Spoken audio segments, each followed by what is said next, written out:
morning. This is the Eager Beaver Show. You are listening to a True North Eager Beaver Media Incorporated podcast.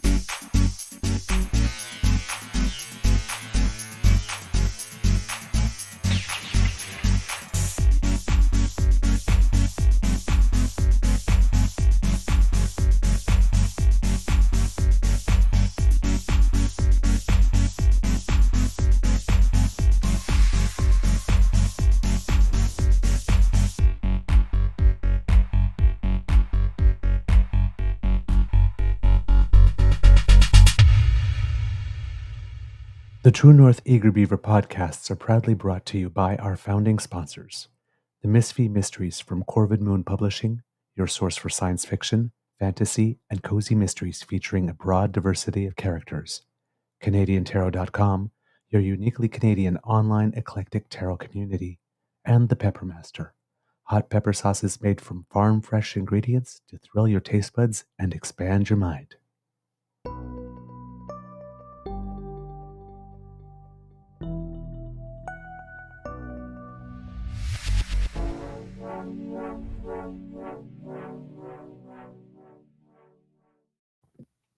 Well, good morning and hello, kids and cubs, and welcome to season 5 and episode number 743, if I remember correctly, of the Daily Beaver Morning Show.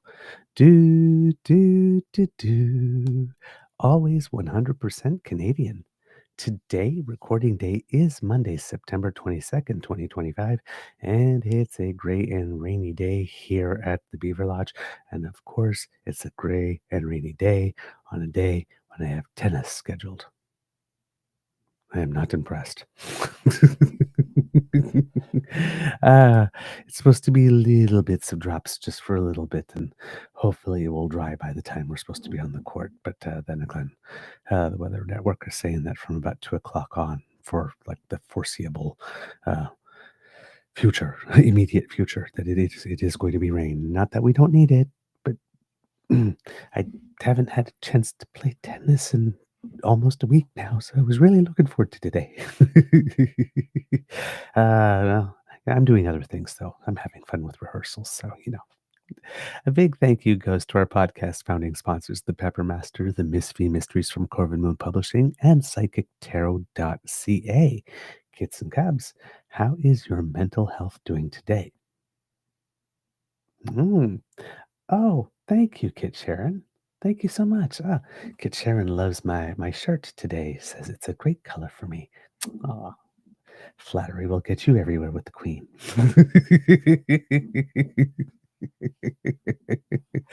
uh, oh man, no, things are pretty good. A little tired in that um, musicals are hard work, and we're doing this. September, October, first few weeks of November. We go on stage November 20th. So we're doing this in under 3 months, 2 months and a half, which is a pretty fast schedule.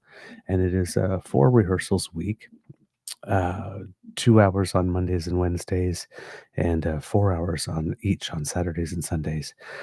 So this was the first 4 hours.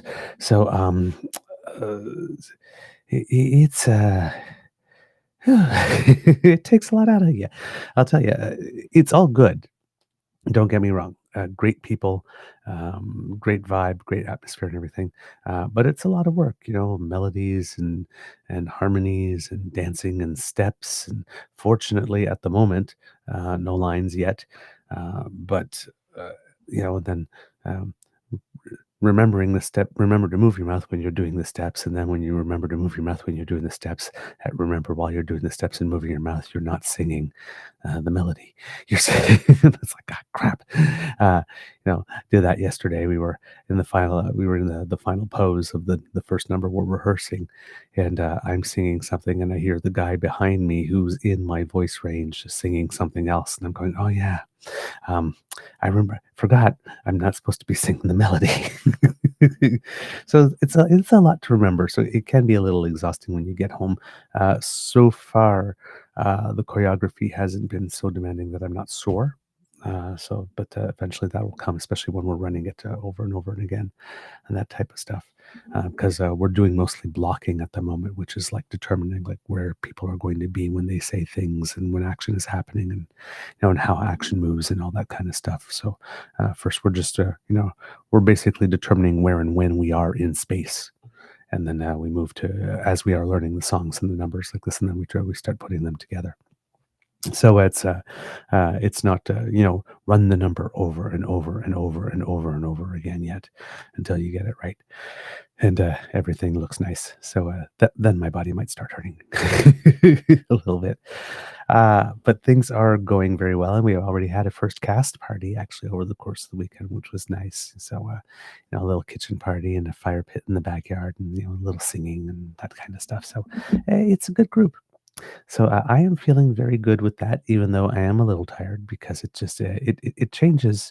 All of a sudden, I am adding uh, uh, 12 hours in terms of rehearsals to my week that I had time to do other stuff with. And then, of course, at rehearsal is not the only time you rehearse, right? Especially if you're trying to get harmonies down and that type of stuff. So it's a sizable chunk out of the week. So I'm getting used to the adjustment of having to be much more efficient on everything else.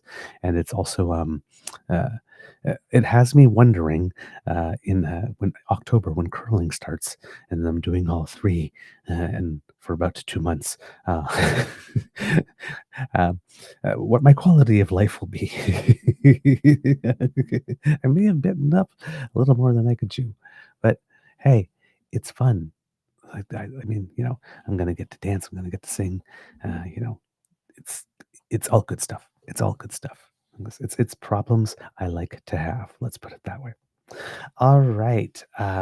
In other news as well, closing in on 25,000 subscribers, that will put you in a good mood. As Kitlin and said, Yow's at 24.9, so that's good. And also, Kids and Cubs, your Royale with cheese, Queen Beaver, is going to show a little ankle, leg, and even some mid thigh here. Because yesterday we received an email that an interview guest that we have been looking to have on the show for a very long time uh, uh, talked about it and mused about it, but never actually pursued it because there's just no way in hell that was going to happen. And then through an exchange on Twitter at one point, uh, this person's name was mentioned, and we got a response to a tweet. They interacted with our tweet, and then we floated the through that interaction. We floated the idea, and there seemed to be some interest. Said, "Yeah, follow up with my people," but often when you follow up with people, sometimes nothing happens. And we did follow up, and nothing happened. And then we tried again at one point, and nothing happened. And then I thought, well, you know, we are sort of cold sending an email to a certain address. And I thought, it could be that our invitation went straight to junk mail, right? The first time we sent it, turns out it wasn't to the right place. It was we sent it to an address where it could have gone, but it wasn't the actual publicist that could help us secure this. So the second time when we didn't hear anything, we thought, well, maybe it went to junk mail, or maybe, just like a lot of stuff came in. We found out the other day that an interview guest to whom we sent an invitation had actually responded in the affirmative. We never actually saw the email come in. It was like, oh, crap. We had to write back, said, we're so sorry. You slipped through the cracks. So, it could have been something like that. So we tried again. And yesterday we heard from them, and we said it, it appears to be a yes. Now we haven't finalized a date and time for it to happen. So, and for me, it's not a yes until it's actually recorded or delivered, until it actually happens. Uh, but it's we're at the point where we're negotiating date and time. So it's looking good. And I am really excited about this one. This would be by far the biggest get we have ever had on the show in terms of a interview guest and caliber and public impact and that type of stuff. So pretty excited about it. And I'm sorry I can't tell you more at the moment because I don't want to jinx it. So until it's actually booked or in the can or anything like that, I won't announce the guest. But yeah, said Olga Nestorova the other day, and now this person. We are. Uh, we're having some good luck, is what I will say. But it made me very, very happy indeed. When the possibility of it came about, I was already floating. And I went to my beaver sweetie and I said, like, if this happens, this would be really, really major for us. And then, like, nothing happened. I was like, oh, darn, oh, well, too good to be true, I guess. But turns out maybe not. And turns out persistence pays off, perhaps. So yeah, I am in a great, great, great, great mood today because just good things have been happening. And I hope good things have been happening to you too, kids and cubs. And I'm sorry to be so, well, I'm actually sorry to be a big tease because I kind of like being a little bit of a tease. But But this one is more like, I don't wanna, like, make a big it would be like and for those of you who are wondering, it's not the prime minister. So, but it would be sort of like me saying, like this, okay, like, we've been trying to reach out to the prime minister and all that kind of stuff, and, like this, okay, we got a yes, and I don't wanna say on the show, "Hey, we got the prime minister, we're talking to the prime minister's office." Like, I just right? Because then if it doesn't happen for some reason, that's like, "Yeah, yeah, you just said it was to get that attention, the click." So we're until we actually have it. Ah, but yes, it would be, like I said, the by far the biggest get we've had. I think probably the biggest interview I could say we had. I mean, we had Senator Brazo and we had Susan Holt when she was leader of the opposition before she became premier, but she did become premier. So, you know, that's pretty, it's pretty major. Colin Hodgson was pretty big interview. Sujit Verghese was pretty big interview too. I mean, one of the guys behind Fraggle Rock. Like, come on, man, that's huge. So we've had some pretty big guests, but this would be um, um, this would be exponentially bigger. That's all I can say. Like, I'm not pulling your leg when I say it would be the biggest guest. All right, enough teasing for now. I might tease more later on a couple of other shows. Uh, but yeah, really, really great mood here. Okay, let's get into it, kids and cubs. So see, I'm in such a great mood that the fact that there might not be tennis actually well, does not have me down. That's how good it is. All right. Yeah, right. Kit Jared loved Fraggle Rock. Oh, yeah. Before we get into it, let's just do a quick magic monitor first here. Kit Tabby G saying good morning and celebrating being the first one. Woohoo! First time as the first as well. Kit Elaine is saying good morning, everyone. Kit May Hem is here. Just smile and wave. When in doubt, just smile and wave. Uncover the News is here saying morning and morning to you. Thank you so much once again for everything you do for us. Very much appreciated. Kid PNC Bio is here saying good morning. Good morning to you, sir. I hope you are doing very well. Who else do we have? Grace is here saying good morning. Ah, that's wonderful. Kid to Linda M. There we go, celebrating our success there, saying wowza. Who knows? Maybe I'll hit 25,000 during the show. You never know. We have Kit Sue again joining us. Good morning to you. Welcome to the Beaver Lodge. So glad you're here. Kit Sharon is here as well, saying good morning, my fabulous DAMFAM. Kitlin Dam also liking the choice of pink for me today. It really is. It kind of brings out the bronziness in my skin, and it really highlights with the salt and pepper of the beard. Yeah, This is actually is a pretty good color on me. See, I was so excited, I actually brought out my best tennis shirt.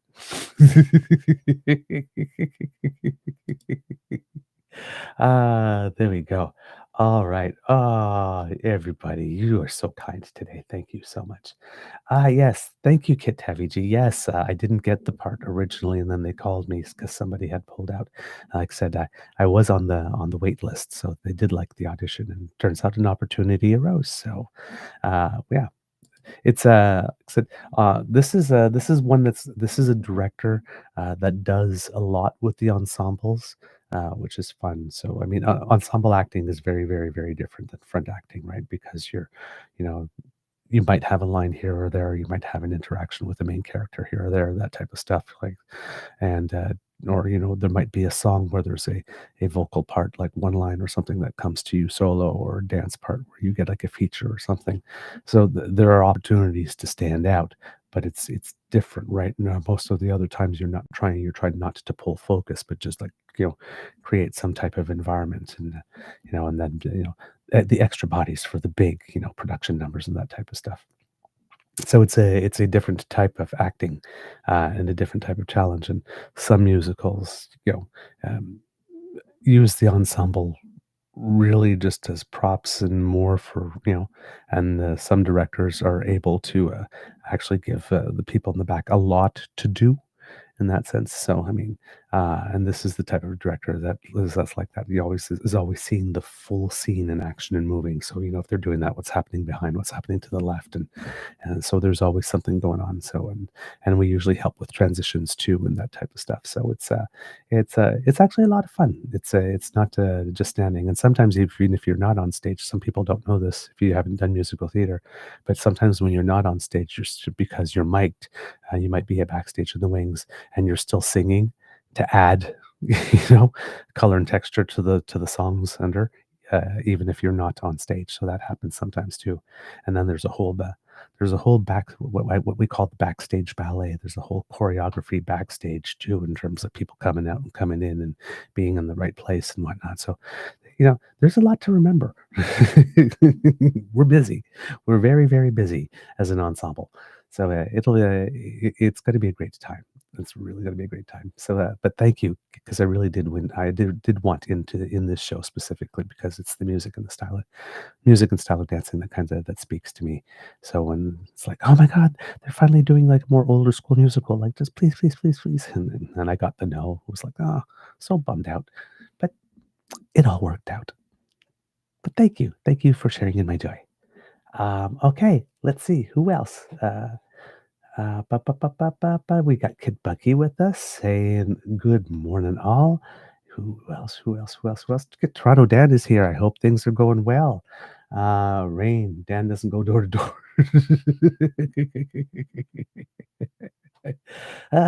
When is the vote, Dan? Let us know. There's by-election in Toronto, and Kit Dan is helping with one of the candidates' campaign. So just wondering when that is, because I believe there's some voting. Oh darn! Is it in? No, no. There's a town today in Canada that's having a municipal by-election vote today. I saw the news, and I can't remember the name of the town or the city off the top of my head. All right. We have Kit Hugh here. Woohoo! Thank you so much, sir, for joining us today. And also, because we usually announce it. Well, I will. Well, I'll let if Hugh wants to announce it, I'll let him announce it in the chat. But Hugh might either today or soon will have an announcement for you here, kids and cubs. I'm setting you up there, buddy. Who else do we have here? Nona Carol is here saying good morning and good morning to you. Uh, Oh, yes, and that's true. Yes, congratulations. Uh, uh, Kit Hugh has some good news on the employment front potentially as well. So sending you some good vibes there, sir, for the result that you would like in that. Okay, who else do we have here? Whoops. in the chat, in the chat, in the chat. Did I get everybody? No, Kit Jillian is here saying good morning. So is Kit Jenny. Good morning to both of you. And oh yes, some praise from Kit Linda saying I could listen to Olga all day. Wasn't that a great interview? I was really, really proud of that one. Again, surprised that we were able to get her as a guest and that she gave us so much of her time. And but then just the sheer amount of knowledge she dropped. She is she is something else. Like I said, hopefully we'll be able to have her back. But yeah, she was so kind. She was so kind off camera. When things are not rolling, just so genuinely kind. So that one was a joy as well. So I was very eager to present it to you, and I'm glad you liked it. Kit Toronto Dan confirming it is a nice color shirt. Oh, thank you so much. Thank you. You guys are great today. And we have Kit Kat here saying morning, Elaine and everyone here.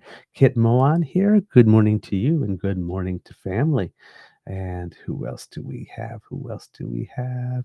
Kit Cassie is here today. Hey, good morning to you. Hope you and the cowboy are doing well. And let's see. And that is everybody under coming in under the wire there for some good mornings and some chat. Hey, look at us. We've just been yammering on here. Let's get into it because we got some stuff to discuss. There is some big international developments. There's this little thing going on in New York at the the United Nations. I think there's a general assembly or something like that going on. And of course, the prime minister is there. And there's, uh, of course, the big it's not really a secret because it's been telegraphed.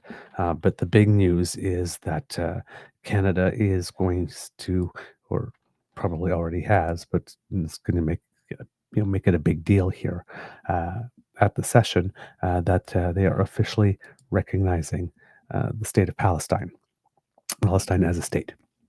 And Canada is not alone in this by any stretch. There are several nations that are planning to do this. Uh, so Canada far from alone in this.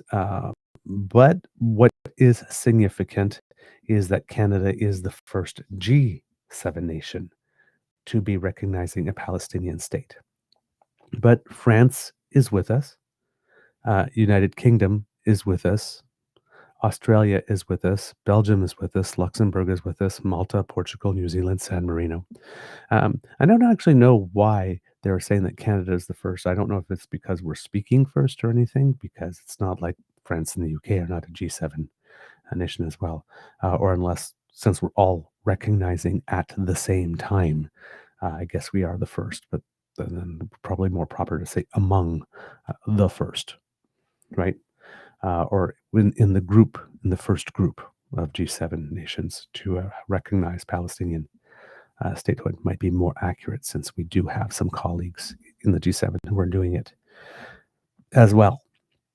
So yeah, states big and small. Some people will go, well, who cares about Luxembourg and San Marino and Malta? Well, every nation has one vote, right? So they matter.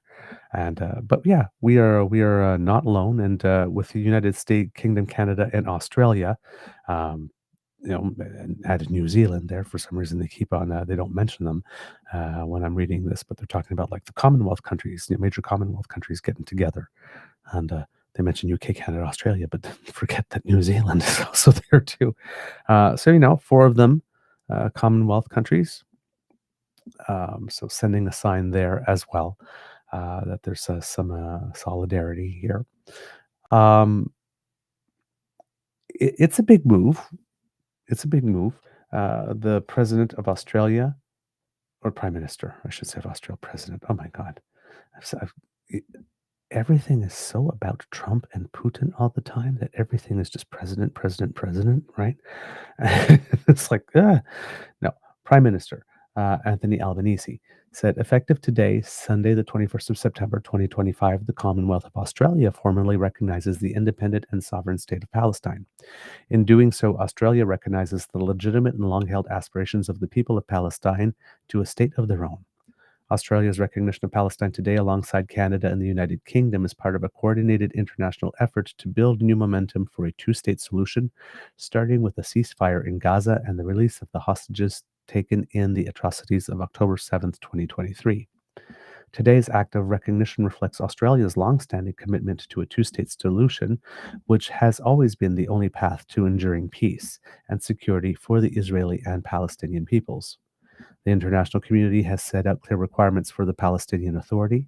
The president of the Palestinian Authority has restated its recognition of Israel's right to exist and given direct undertakings to Australia, including commitments to hold democratic elections and enact significant reform to finance, governance, and education. The terrorist organization Hamas must have no role in Palestine. Further steps, including the establishment of diplomatic relations and opening of embassies, will be considered as the Palestinian Authority makes progress on its commitments to reform. Already, crucial work is underway across the international community to develop a credible peace plan that enables the reconstruction of Gaza, builds the capacity of the state of Palestine, and guarantees the security of Israel. The leadership of the countries of the Arab League and the United States is vital to this task. Australia will continue to work with our international partners to help build on today's act of recognition and to bring the Middle East closer to the lasting peace and security that is the hope and right of all humanity. So that was a statement by the Prime Minister of Australia with regard to that. Wondering, if you're wondering, of course, what the Prime Minister of Canada had to say about that. Well, of course, I am going to present that to you, kits and cubs. But this idea of coordination here, right? Now, part of that has, safety in numbers, strength in numbers, because,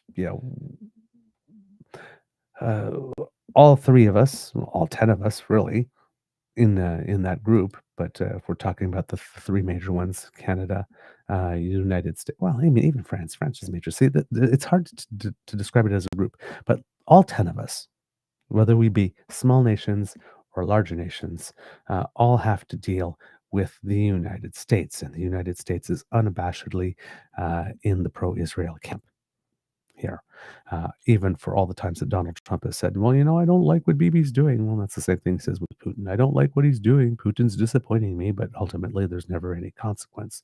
Donald Trump just says that he's not happy, he's displeased, and Putin and Netanyahu both show just how impotent Trump actually is on the world scale, right? If he actually did any intend to intervene.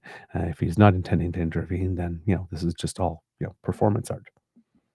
No, Donald Trump says he's mad at Putin. Let's kill a couple of trees and write lots of articles about that. But ultimately, it's like, is Putin really disappointing Trump, or is Trump just saying this because, well, he's saying it will, get his name in the press for a while? But I mean, if he's not disappointed to do anything about it, then he's not really disappointed, or he's compromised, right? Maybe when they came out of that room in the Alaska summit, and everybody had those allegedly ashen faces, and they were allegedly, it seems, word on the tweet, I can't confirm it, I don't know, shown a video, and what was on that video? Maybe that was something on the video that would keep someone in line if they decided to get a little too uppity and think that they can flex. Perhaps. Maybe. I don't know. Just spitballing. Prime Minister of Canada. Since 1947, it has been the policy of every Canadian government to support a two-state solution for lasting peace in the Middle East. This envisioned the creation of a sovereign, democratic, and viable state of Palestine, building its future in peace and security alongside the state of Israel. Over many decades, Canada's commitment to this goal was premised on the expectation that this outcome would be eventually achieved as part of a negotiated settlement. Regrettably, this possibility has been steadily and gravely eroded, including by the pervasive threat of Hamas terrorism to Israel and its people, culminating in the heinous terrorist attack of October 7, 2023, and Hamas's long-standing violent rejection of Israel's right to exist and a two-state solution. The accelerated settlement building across the West Bank and East Jerusalem, while settler violence against Palestinians has soared. Actions such as the E1 settlement plan and this year's vote by the Knesset calling for the annexation of the West Bank. The Israeli government's contribution to the humanitarian disaster in Gaza, including by impeding access to food and other essential humanitarian supplies. Hamas has terrorized the people of Israel and oppressed the people of Gaza, wreaking horrific suffering. It is imperative that Hamas release all hostages, fully disarm, and play no role in the future governance of Palestine. Hamas has stolen from the Palestinian people, cheated them of their life and liberty, and can in no way dictate their future. The current Israeli government is working methodically to prevent the prospect of a Palestinian state from ever being established. It has pursued an unrelenting policy of settlement expansion in the West Bank, which is illegal under international law. Its sustained assault in Gaza has killed tens of thousands of civilians, displaced well over 1 million people, and caused a devastating and preventable famine in violation of international law. It is now the avowed policy of the current Israeli government that there will be no Palestinian state. It is in this context that Canada recognizes the state of Palestine and offers our partnership in building the promise of a peaceful future for both the state of Palestine and the state of Israel. Canada does so as part of a coordinated international effort to preserve the possibility of a two-state solution. While Canada is under no illusions that this recognition is a panacea, this recognition is firmly aligned with the principles of self-determination and fundamental human rights reflected in the United Nations Charter and the consistent policy of Canada for generations.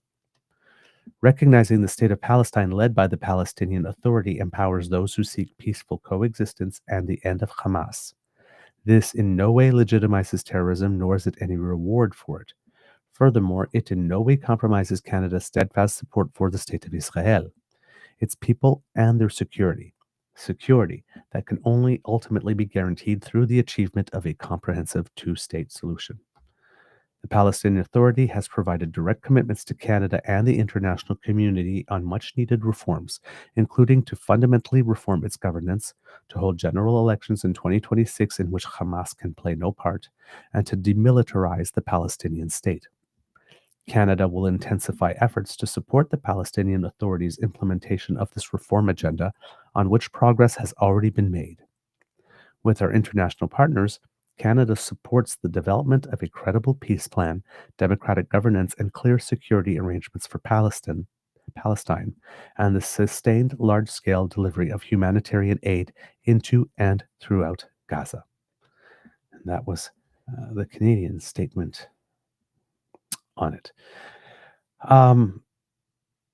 There is always going to be instant negative reaction from some quarters to this type of move, and there was one of the main sources of instant negative reaction, of course, is the Conservative Party of Canada.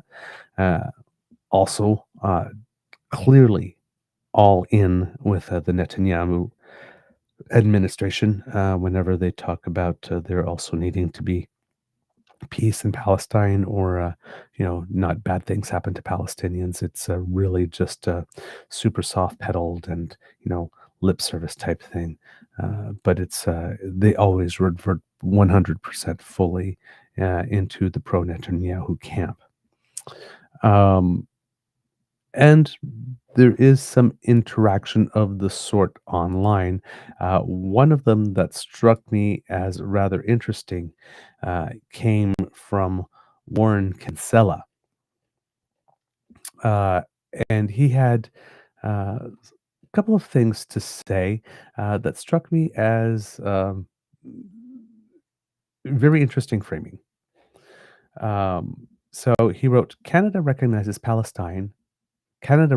Palestine, A, rewards Hamas. We specifically say here in our thing, it's like this is not rewarding Hamas, but Don't let having to create contrast get in the way of a good narrative. Uh, B, convinces Israel that compromise is a waste of time. And C, it gives Trump's another pretext to go after us. So fucking stupid. So just negative, negative, negative. Everything's terrible, right? And Thomas Juneau, who you might know of if you are watching political programs, because he's often um, brought on as a guest.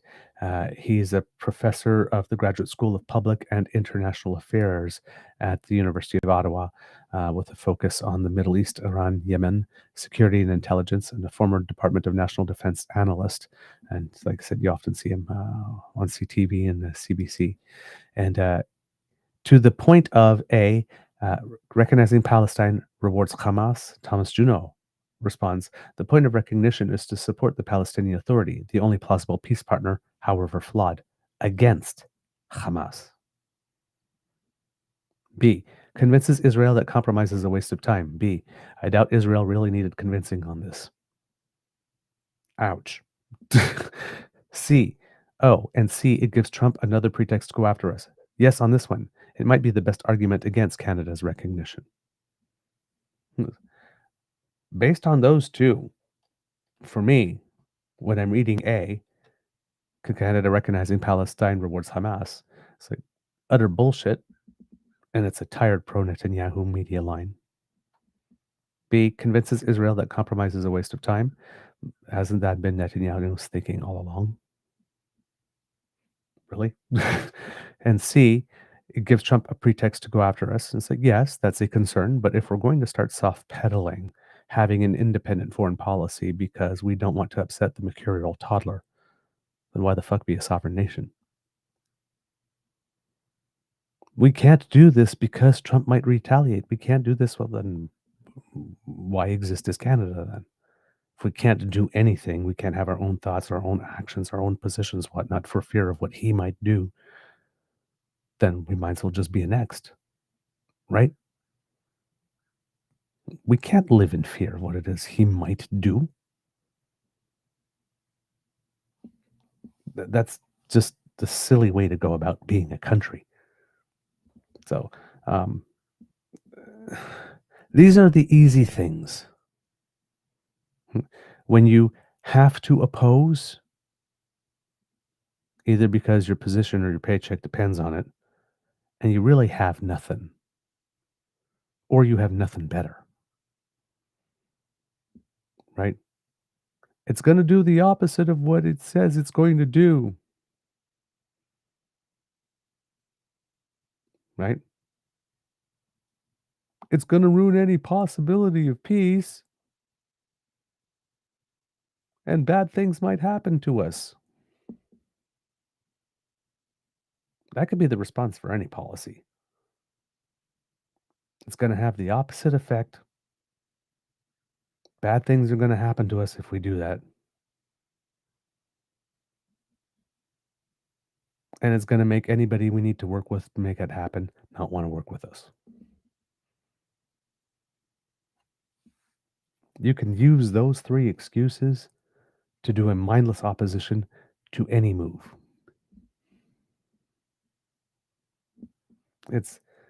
These are the places you go when you have nothing or you have nothing better. It's weak. It's convincing in the sense that, depending what's going on in the world, right? The third one gives Trump another pretext to go after us, and it's not like he's not going after us, and it's not like he really needs a pretext either, because I mean, the way that he's going after us now is kind of unprovoked. Um, you know, part of me is like, it gives us a pretext to go after us. like the fucker needs a pretext. It's like, and that doesn't mean, go waving the red flag in front of the bull and trying to get its attention, which is why we're probably doing this in numbers. But right, if you don't do the right thing because you're afraid that somebody else is going to do something bad to you, that's obeying in advance. You know, And as one of the only nations that actually stood up and imposed counter tariffs, I don't think that we're in an obeying in advance kind of mood. So coming up and saying, "Oh, it gives Trump another pretext to go after us," like, so right? At this point, so I I don't understand this conservative mentality of like, no, no, no, no, no, no, like this. While at the same time, they're the ones that saying you have to negotiate from a position of strength. Well, how are you going to negotiate from a position of strength if you don't even show that you have your own voice? I just don't understand this cowering mentality. I guess, and it's like, is there any conservative that really, truly, honestly believes that that with Netanyahu in charge, that current government in charge, with that extreme, extreme right wing element that's even not even letting Netanyahu like breathe for a quarter of a second, that there's any reality or dimension or galaxy in which it's going to be possible to achieve either two-state solution or any type of peace so long as they are in the game. Because if you do, I got some primo oceanfront real estate on the northern border of Saskatchewan for you to sell, to buy. Good prices. And for you, we'll make a special deal. Oy. That's right. There's absolutely no evidence. So, negative backlash. Of course, negative backlash as well from the government of Israel, clearly not happy about it. And some concern, however, uh, not so much concern that it's, uh, the way that it's formulated in Statement B by Warren Kinsella, that it convinces Israel that compromise is a waste of time. You would have to believe that there is a compromise other than you give us everything we want and maybe we won't kill you, keep killing you as the compromise, right? But according to Joseph Krauss of Associated Press, there are some other legitimate, more legitimate, let's say, um, reasons to see possibilities of um, this type of push for the recognition of Palestine, a Palestinian state, backfiring in terms of getting one. This is like I said, Joseph Krauss of the Associated Press. France and Saudi Arabia hope to use this year's gathering of world leaders at the United Nations General Assembly and the increasingly horrific war in Gaza Strip to inject new urgency into the quest for a two-state solution to the Israeli-Palestinian conflict. Those efforts include a new roadmap for eventual Palestinian statehood in territories Israel seized in the 1967 Mideast War, and moves by several Western countries to join a global majority in recognizing such a state before it has been established.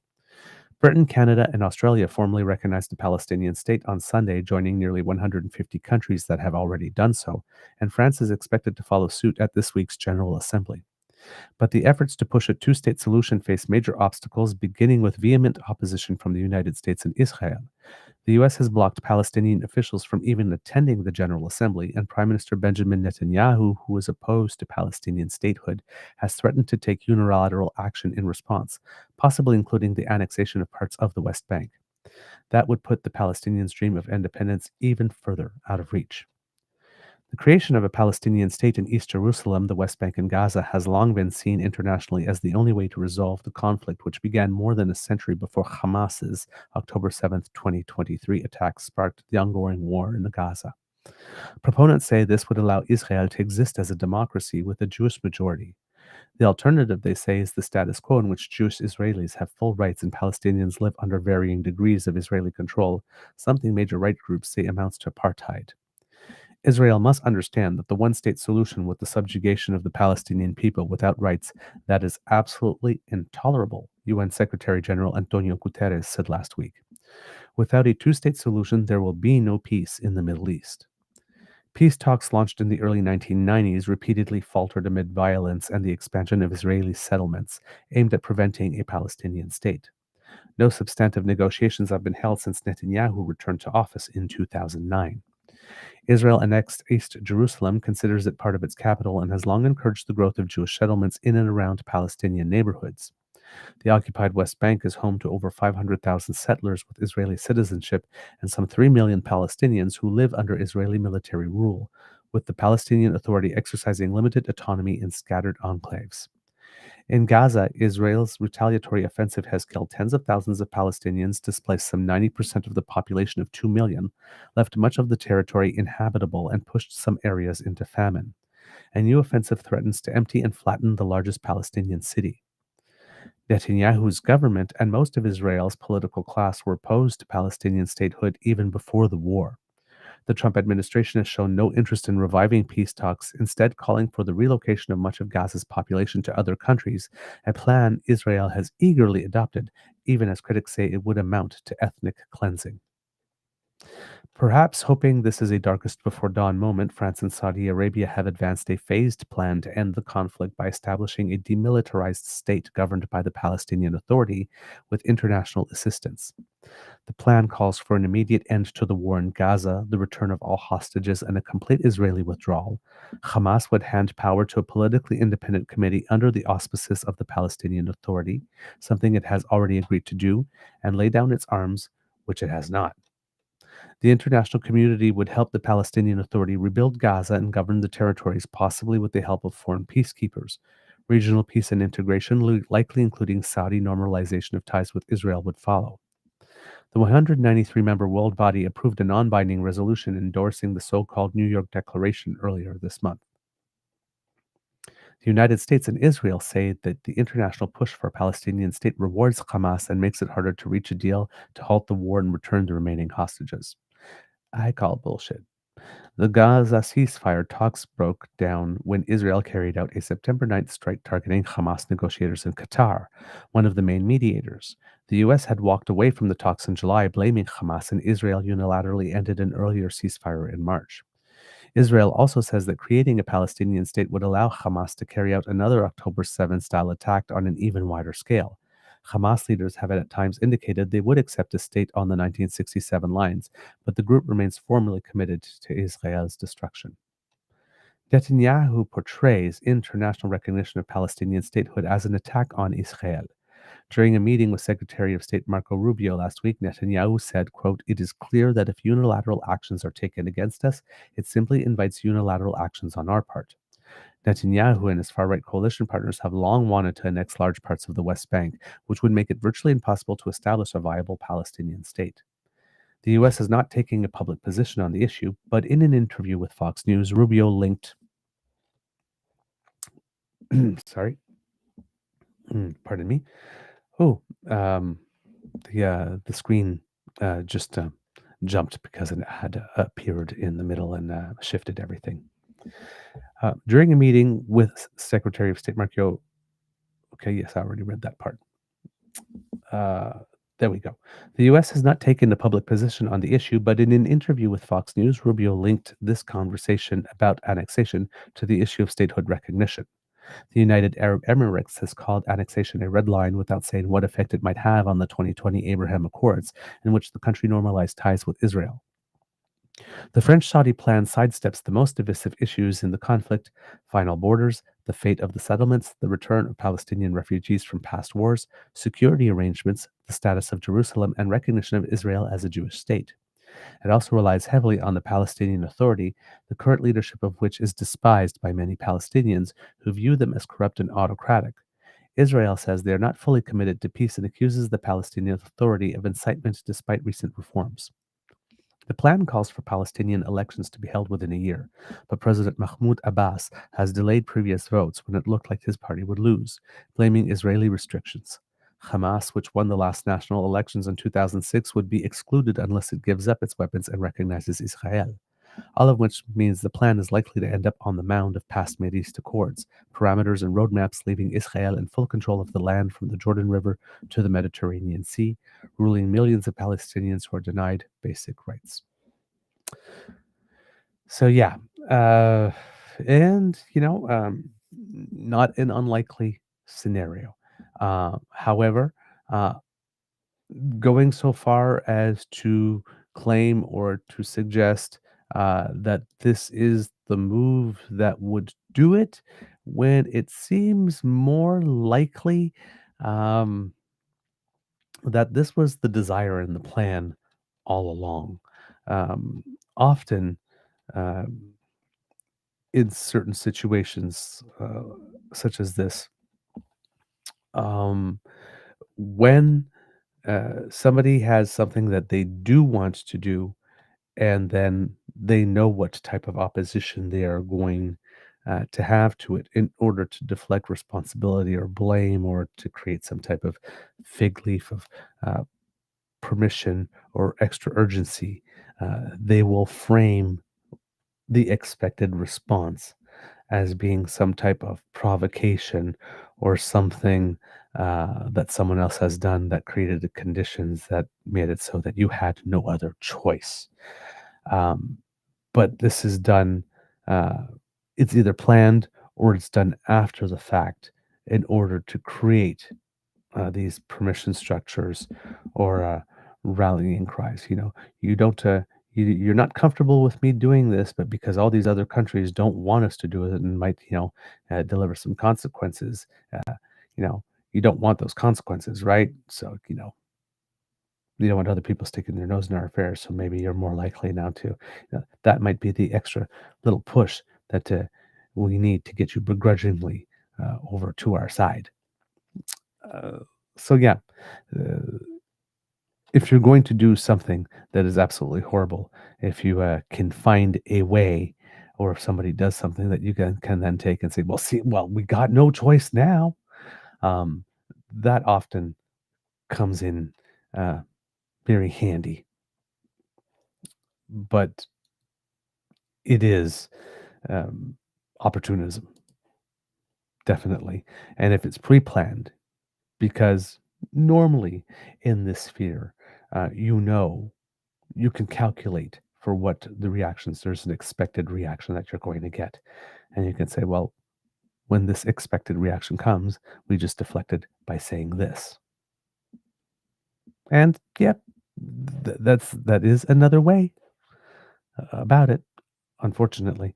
And it's a rather common practice too, sadly. um Now, there will clearly, of course, um uh be other things going on here at this event. Wondering why I'm having so much difficulty here with something. I'm trying to open an article here, and it's still um, temperamental. There we go. Let's see. That might work here. Uh, there'll be other things going on as well. This is not the main thing, the main or only thing going on at this at the United Nations. There are lots of bilateral meetings and the stuff of the like. The Prime Minister has already had some time to meet with, I think it is the leaders of Namibia. And then I believe there are some meetings as well scheduled with the leaders of Kenya, if I'm not mistaken, if I remember correctly, what I'd read, and there was another nation as well. Here, according to iPolitics, the Prime Minister had a back-to-back tete-a-tete with United Nations Secretary General Antonio Guterres and Namibian President Netumbo Nandi-Ndaitwah. And then he will start. Prime Minister Carney will start his day on the diplomatic circuit that traditionally accompanies the opening session of the United Nations General Assembly, outlining his foreign policy priorities during a live-streamed chat with Council on Foreign Relations President Michael Froman at 12:15. He will then make an appearance at a high-level summit on the recommendations that emerged from the International Conference for the Peaceful Settlement on the Question of Palestine and the implementation of a two-state solution at 3 p.m.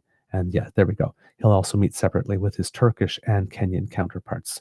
Meeting with a Turkish counter with Erdogan should be interesting because that's a NATO partner with a very sizable military. And there may be other things to be discussed with him specifically.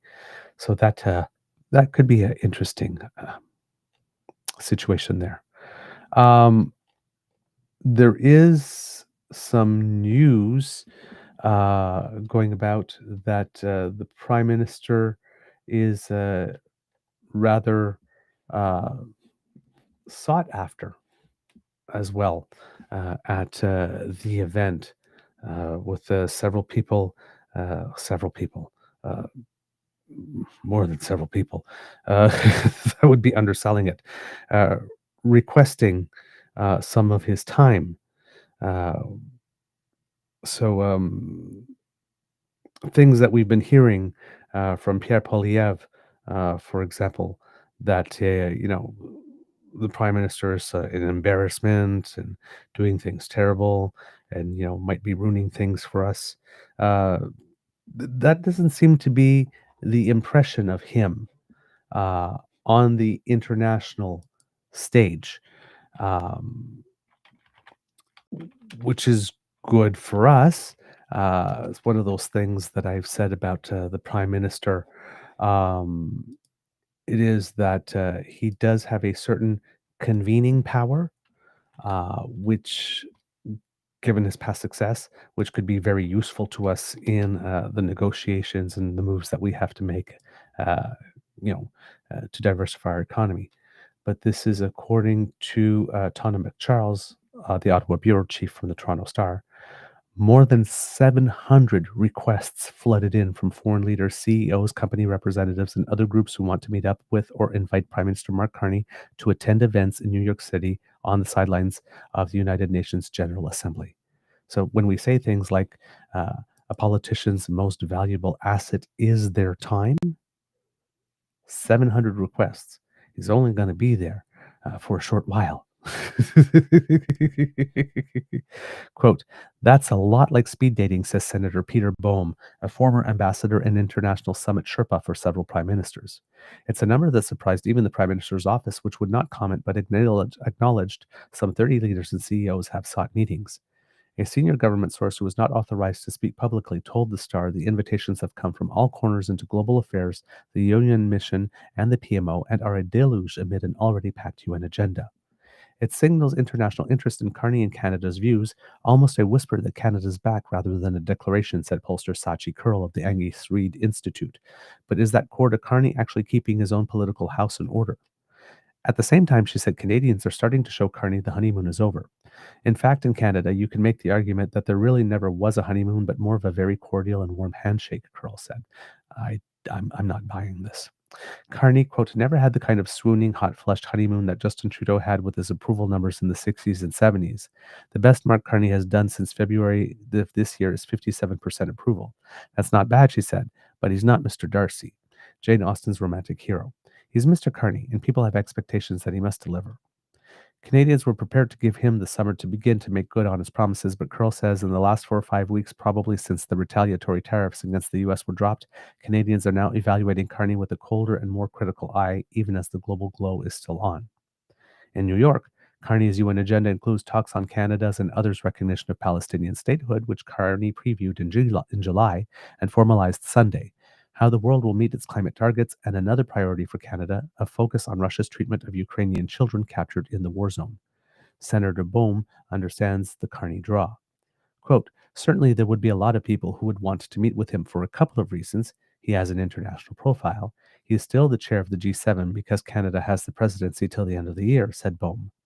Some want his advice on global markets, the bond situation, that sort of thing, adding there's a natural curiosity for newcomers on the international scene, just as there was for Justin Trudeau at first. When Trudeau burst onto the global political scene after the 2015 electoral upset, there was a wave of excitement in his early international travels. He had celebrity cachet, in large part because of his political heritage, son of former Prime Minister Pierre Trudeau, but was an unknown quantity to other international leaders. Carney, however, is a known quantity. He starts out with a reputation on the global stage and knows several international leaders personally, including G7 and G20 heads of government from previous posts at the central banks of Canada and England, the Global Financial Stability Board, and the UN as a special envoy on climate finance.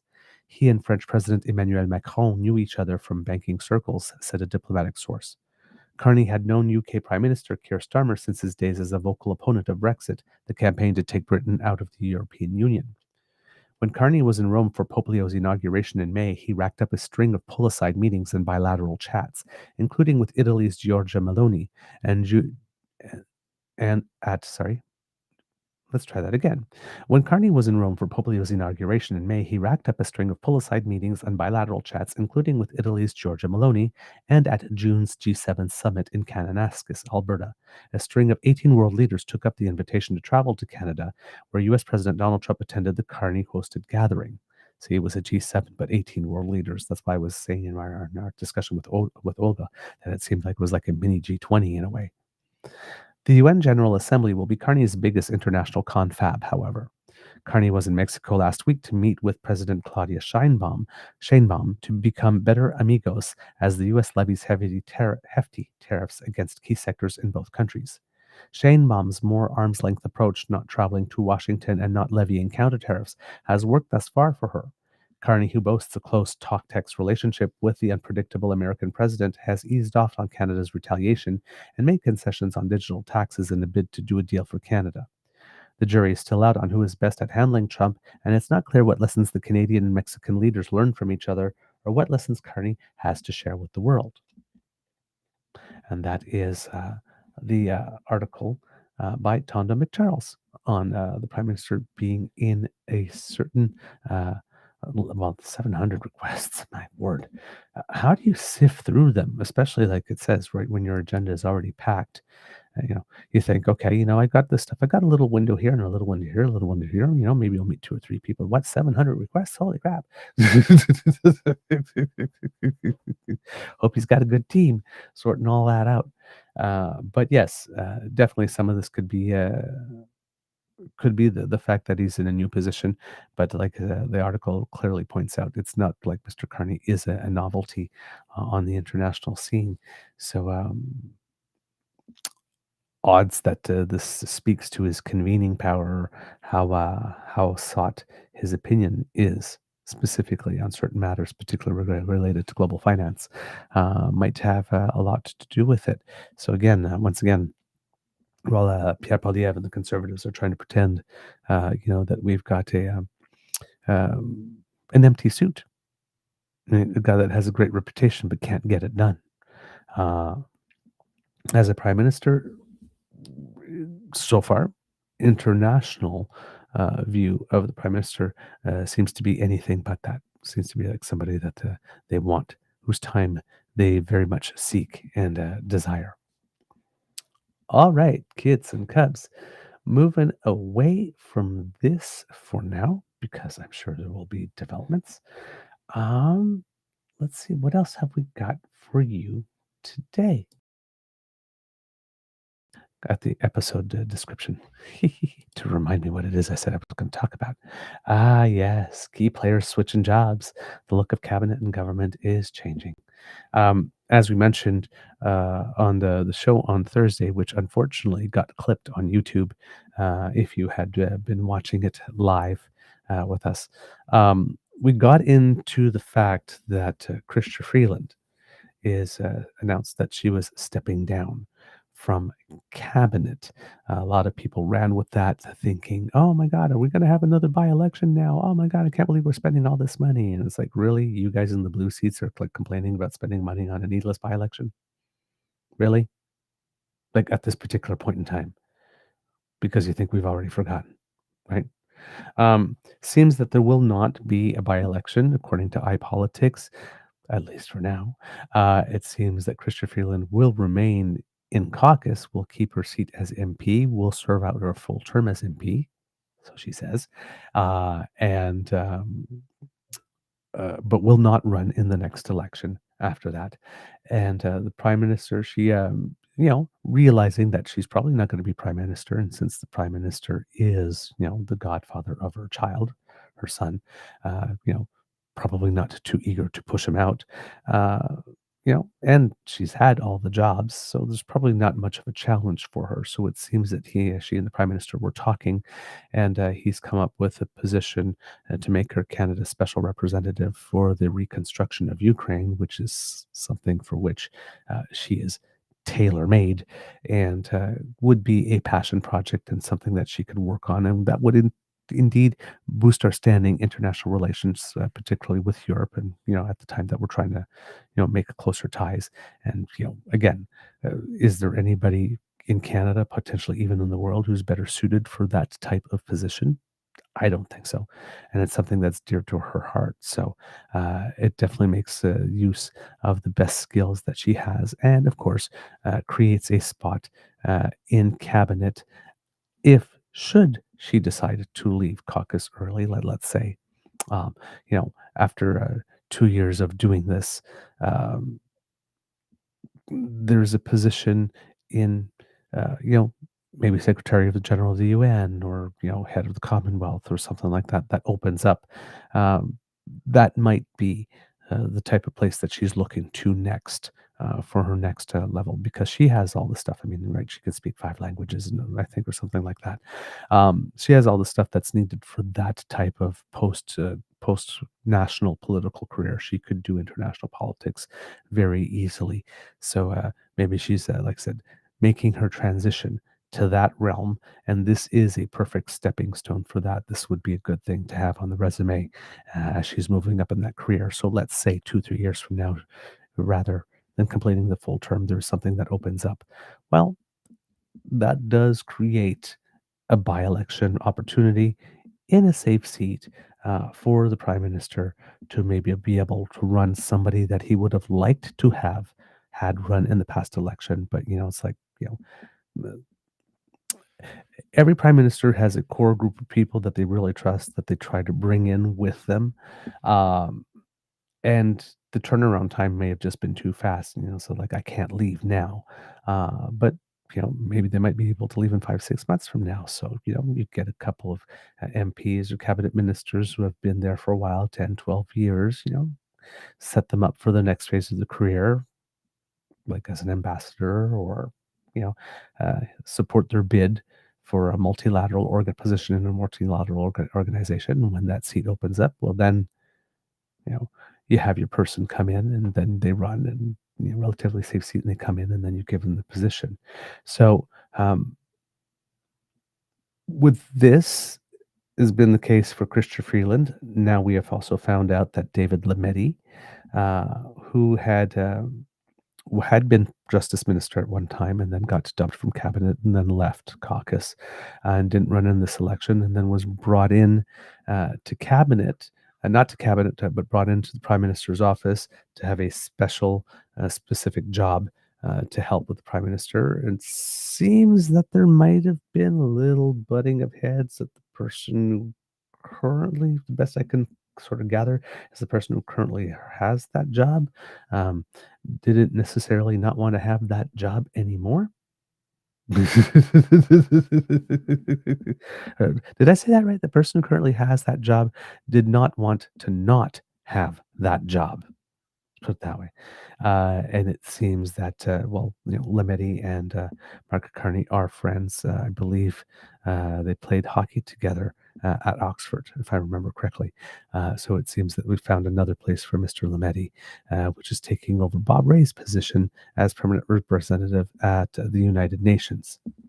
So all's well that ends well there. And that's a little tiny little bit of headbutting drama. The other one that's been talking about is Bill Blair, probably leaving, and appointed to a High Commissioner of the United Kingdom to replace Ralph Goodale, whose term is coming to an end. And there's also some talk of Jonathan Wilkinson, who was our natural resources minister for a while, and I think uh,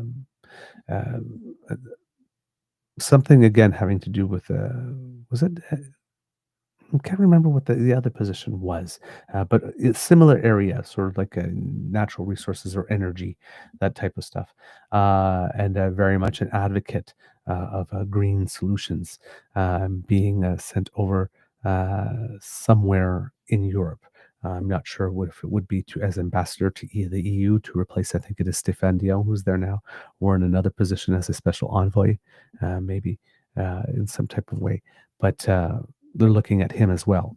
Um, Now, David Lametti had already left government, but Bill Blair, Christopher Freeland, Wilkinson are still there. So there are a lot of people with names and recognition who have done a lot of good over the last while, who ran in this federal election, use the power of incumbency, make sure you secure the seat.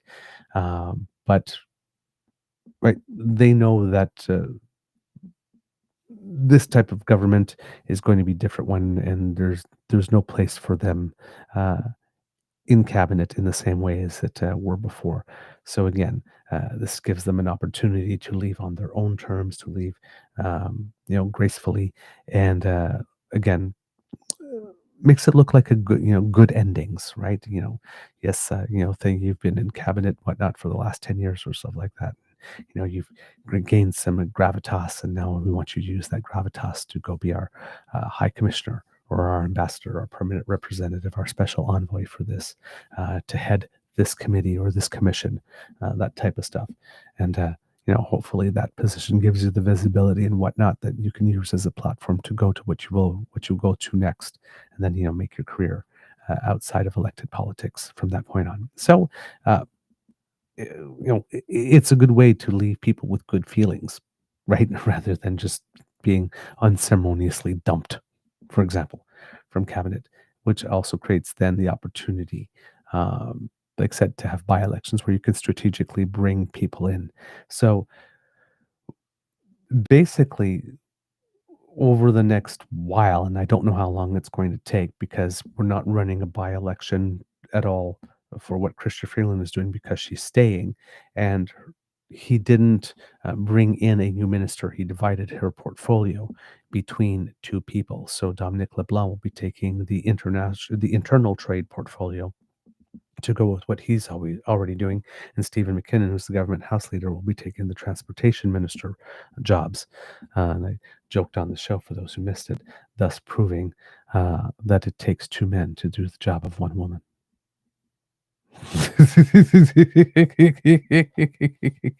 It does change the gender parity balance a little bit, but there's not bringing anybody in, and because Freeland's leaving, there's no by-election.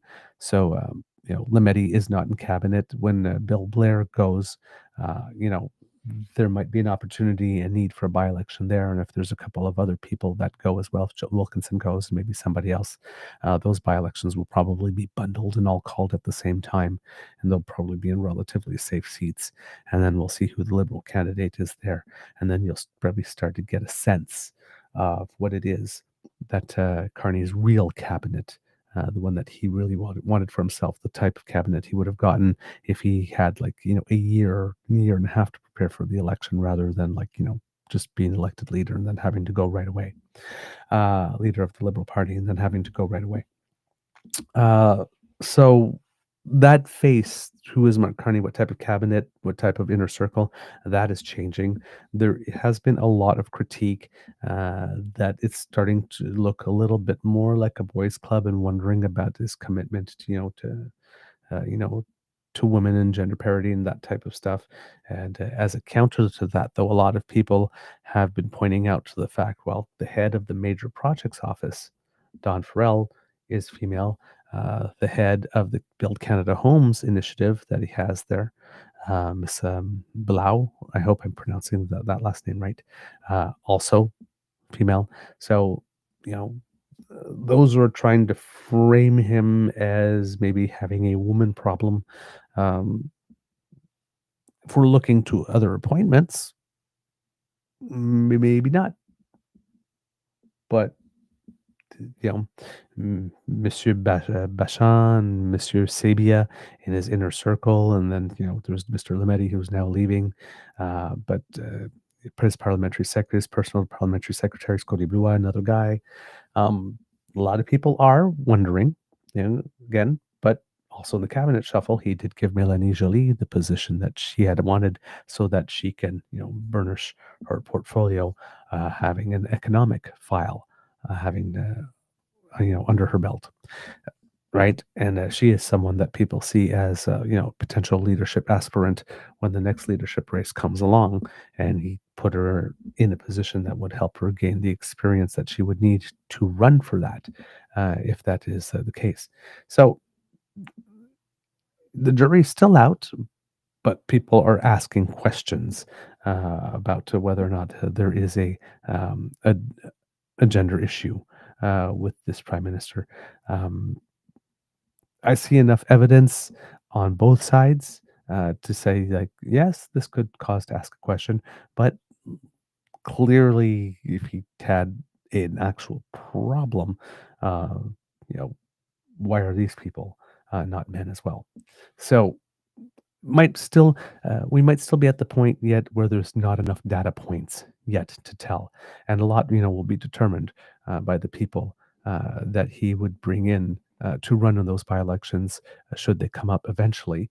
Like I said, uh, it's not that he doesn't know any successful women that he obviously admires and respects, because like I said, two of his major political promises, he just put women in charge of them, right?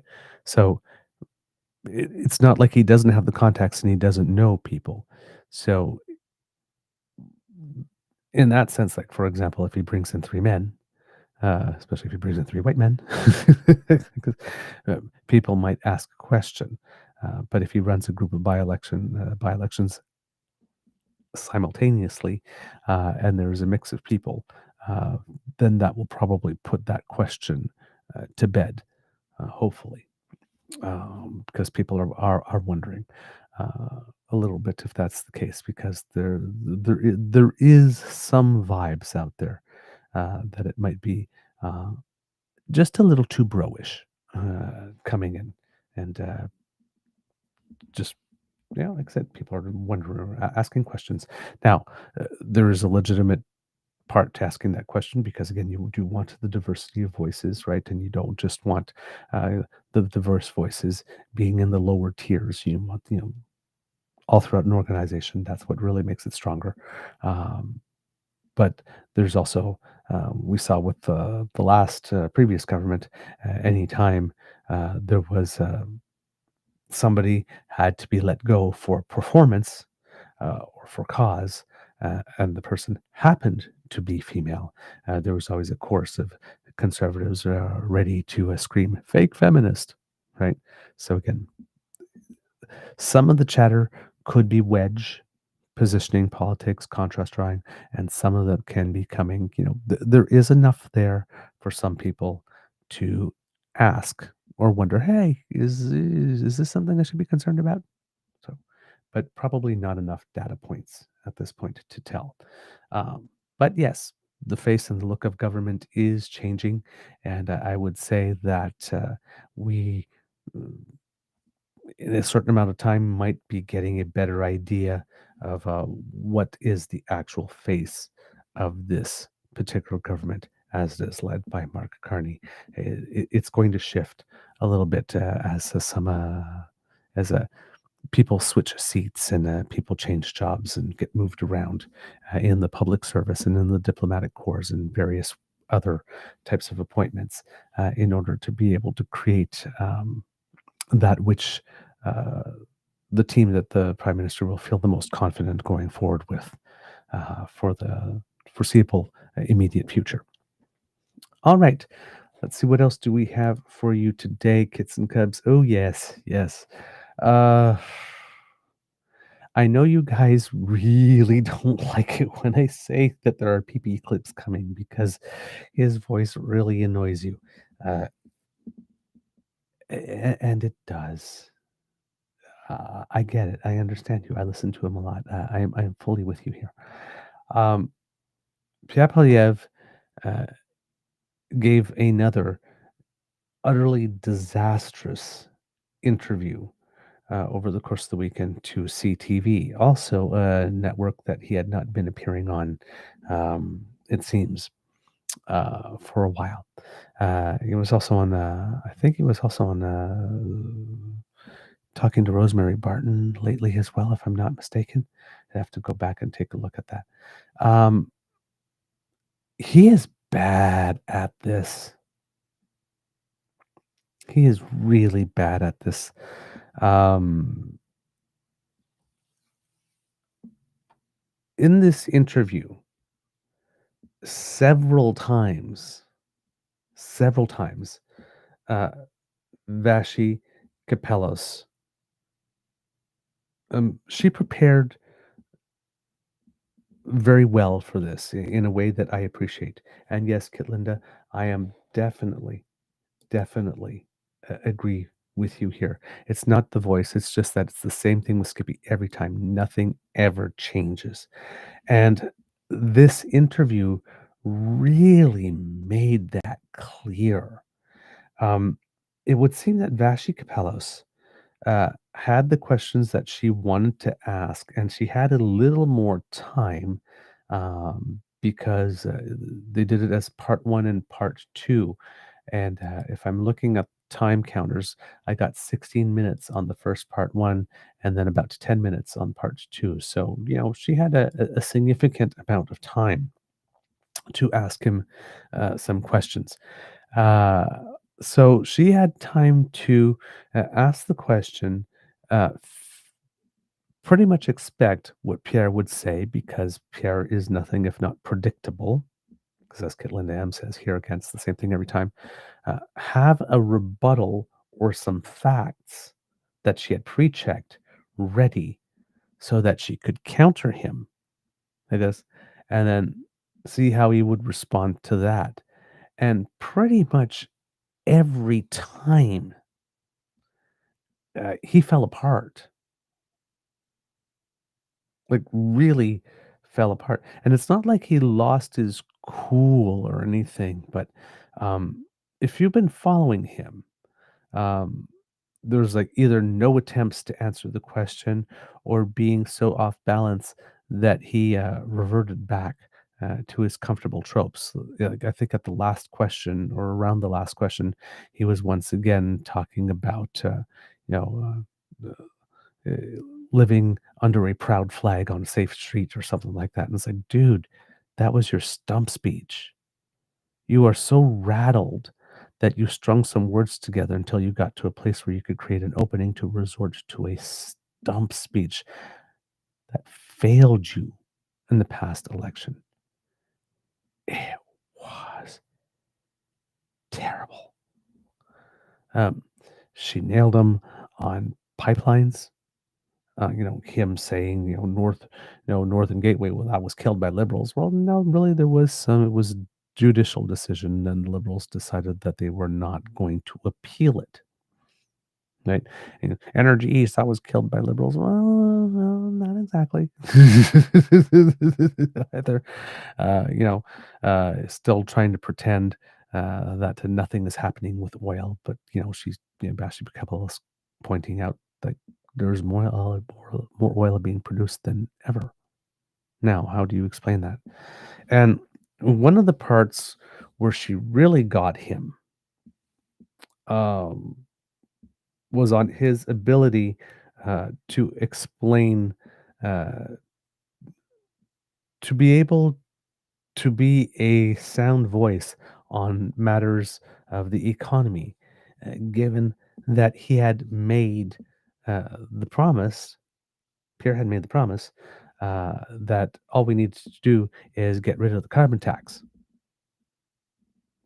and that food would be much more affordable. That did not prove to be true. I think I mentioned on a previous show, people were going like, "Hey, what the hell?" Well, it seems Vasi Capelos did, "Hey, what the hell?" on this, and Pierre got flustered. And in this interview, also interesting that Pierre's traditional "how many" trick, how many, how many, how many. Um, she basically asked it to him about cuts to the public service. How many jobs must be cut or how much money must be cut? I said, oh, well, we need to cut in the billions. Yeah, how many billions? How many jobs? How many kids? So, and it's funny that when how many is being asked to him, he is no better at responding to the question than the people are when he is doing it to others. Um, so, yeah, there's part of me that would like to show you the whole damn thing because it's a very, not for Pierre, but for the journalism, because Vashi came prepared. We're at a point now with Pierre, given we know that what he's going to do, right, is asking him a big, flowery, loaded questions, not the type of things usually. We need more like sort of like Tom Mulcair prosecutorial style questions that are direct, knowing what his answer is going to be, and having the rebut to his prebut, you know, in there, and asking the question there and going after him. But just asking the question and not having anything prepared to put back in his face or to say how he's wrong, like this, and then asking the following question with that, uh, is not something the journalists have not yet picked up on it. But Vashi Kapelos did this time around, uh, and watching it, it was just like it was satisfying because I always suggest, you should ask the same question again until you get it and see what happens. You get your answer and see what happens because, you can stall for a little. You can try to run out the clock for what, but after that, after you've tried those 2 or 3 tactics, if somebody's still coming back with the same question, you have to say something if the journalist isn't moving on. So yeah, she held his, yes, exactly, Kit Kat. I wish a lot more journalists would be like Vashi. Now, Vashi gets a lot of criticism as well. There are plenty of times she drops the ball. But this is the first time that I've seen a journalist with him on a one-on-one situation like this, press him like this and put in his face things that were wrong, or that were untrue, or that were contradictions. And there are a couple of times even where Pierre just sort of like, um, she was saying, interrupting him and saying, putting up the stuff like this. And then he would just sort of find a few connecting words and then continue on with one of his stump speech or wrote bits of 3 or 4 lines that he uses and that he just takes out of his pocket and uses handily, without even addressing anything that she mentioned whatsoever. He was flailing something fierce. So, I want to show you the bit with regard to carbon pricing, because this is she presses him. She presses him, and in a good way. And this is something I definitely would like to see more of. So, pre-apologies for voice, but do not listen to it for his voice. Listen to this for how he is answering the question and how she presents him with an actual fact that blows up what it is he is saying. This, and then how he tries to recover. All right. Just making sure I got you with me here. Yes, I do. Okay. Let's do it. Question period. Before the break, we brought you part 1 of our conversation with Conservative leader Pierre Poilievre. Here's part 2. Why should Canadians watching right now treat you as an authority on this subject when for so many months, just on the economy more largely, you told them that if the carbon tax was gone, food prices would go down? The carbon tax has been gone since April the 1st and food prices continue to rise. Well, first of all, I was right about the carbon tax. Everyone now agrees after demonizing me for so long that I was right about the carbon tax, and imitation is the highest form of flattery.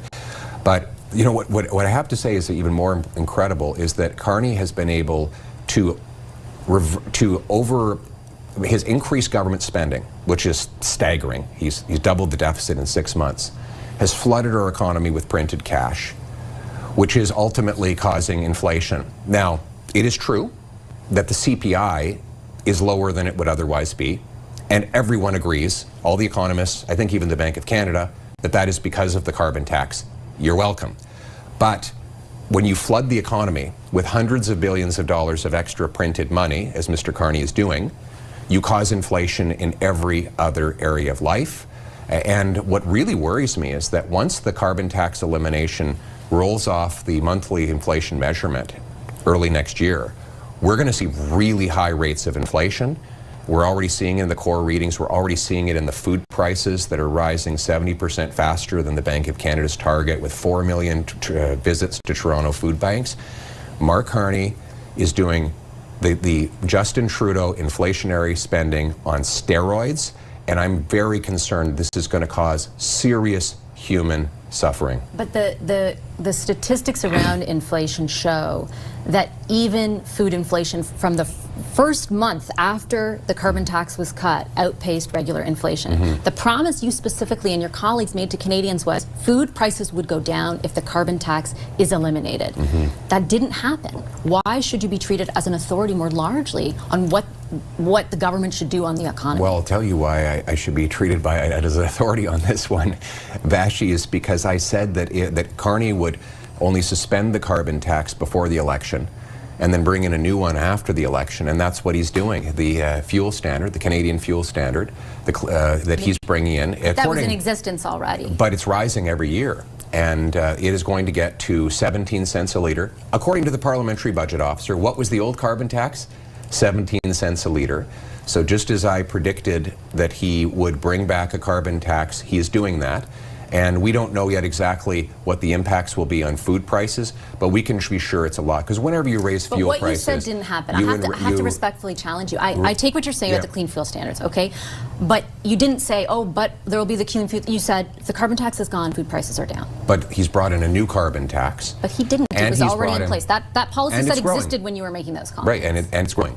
And it's hard to keep track of all the liberal taxes. There's so many of them. It's like, which one are we talking about? But this is another 17 cent a litre tax. And as I said, whatever benefit that Canadians got from the elimination of the carbon tax, Mr. Carney has obviated, he is nullified with massive new money printing deficits that are even worse than the ones that Trudeau left behind. Is there no way in the world to justify any of the extra money that he is essentially dealing with? And I'll tell you how he framed his own comment last week about a more substantial deficit, I think is what he said.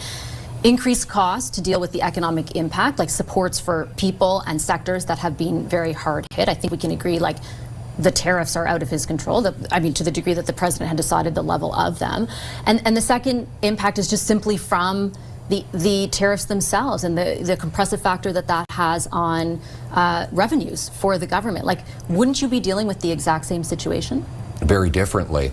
So why would the trade dispute have required he increase spending on consultants by 37%? We're now, this Liberal government under Mark Carney is spending the equivalent of $1,400 per Canadian family on consultants. That's more than a 100% increase. He said he'd spend less on bureaucracy. The cost of the bureaucracy is up 6% year over year. He's adding more bureaucrats. He's increasing foreign aid, sending our money out of our country at a time when we don't have enough here at home. He's giving more money to fraudulent refugee claims and corporate welfare. None of those things were imposed on him by a decision by a foreign leader. These are decisions he made at home.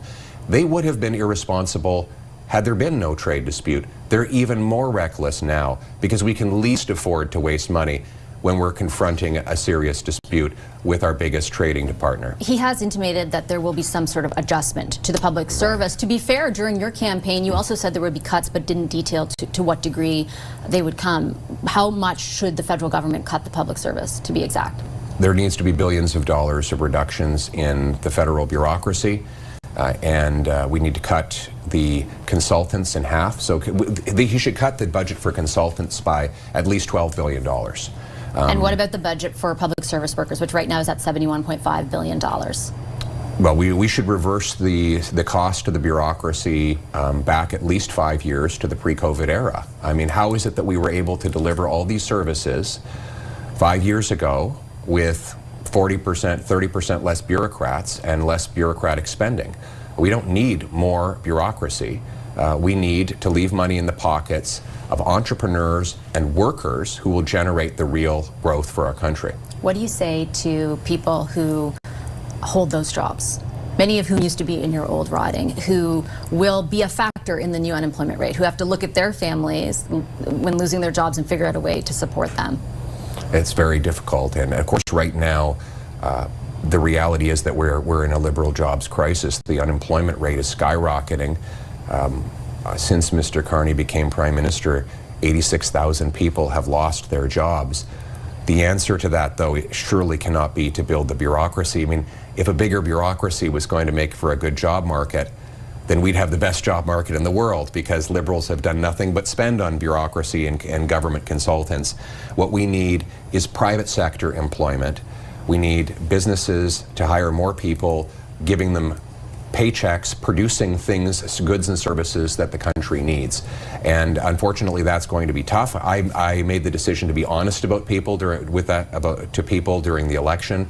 Mr. Carney once again pulled a bait and switch.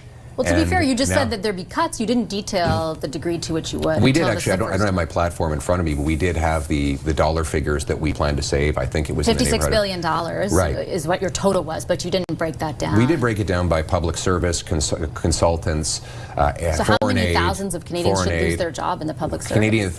Hundreds of thousands of Canadians should gain their jobs, and that's what we will do when we get rid of the capital gains tax on businesses that reinvest in this country. When we cut taxes on workers, they spend more at local restaurants. When we approve more projects in the resource sector, all of those welders, pipe fitters, carpenters, though not only employ themselves, but then they spend at local hotels and restaurants, creating even more jobs. I'm proposing a boom in job creation. That is what our Conservative plan is, and we encourage the Liberals to adopt it. And I take your point on all that. And with respect, my question was how many public servants should lose their jobs, not how many private sector jobs should be created. Well, it's a combination of the two, and you know, we still have some time before the next election when you'll see our platform. Well, maybe you never know. You never know. It's a minority. I'm better at predicting the past than the future, but I appreciate your impatience. You're asking the right questions, and I can tell you you'll have the right answers before you go voting in the next election. Our job right now as official opposition is to signal a direction, which is we need less money for bureaucracy and more money for taxpayers and job creators. One more question on another vote that you're going to face. All right. So wanted to show you that bit because closer to the end, this is after 20-something minutes of questioning that was like that, insistent and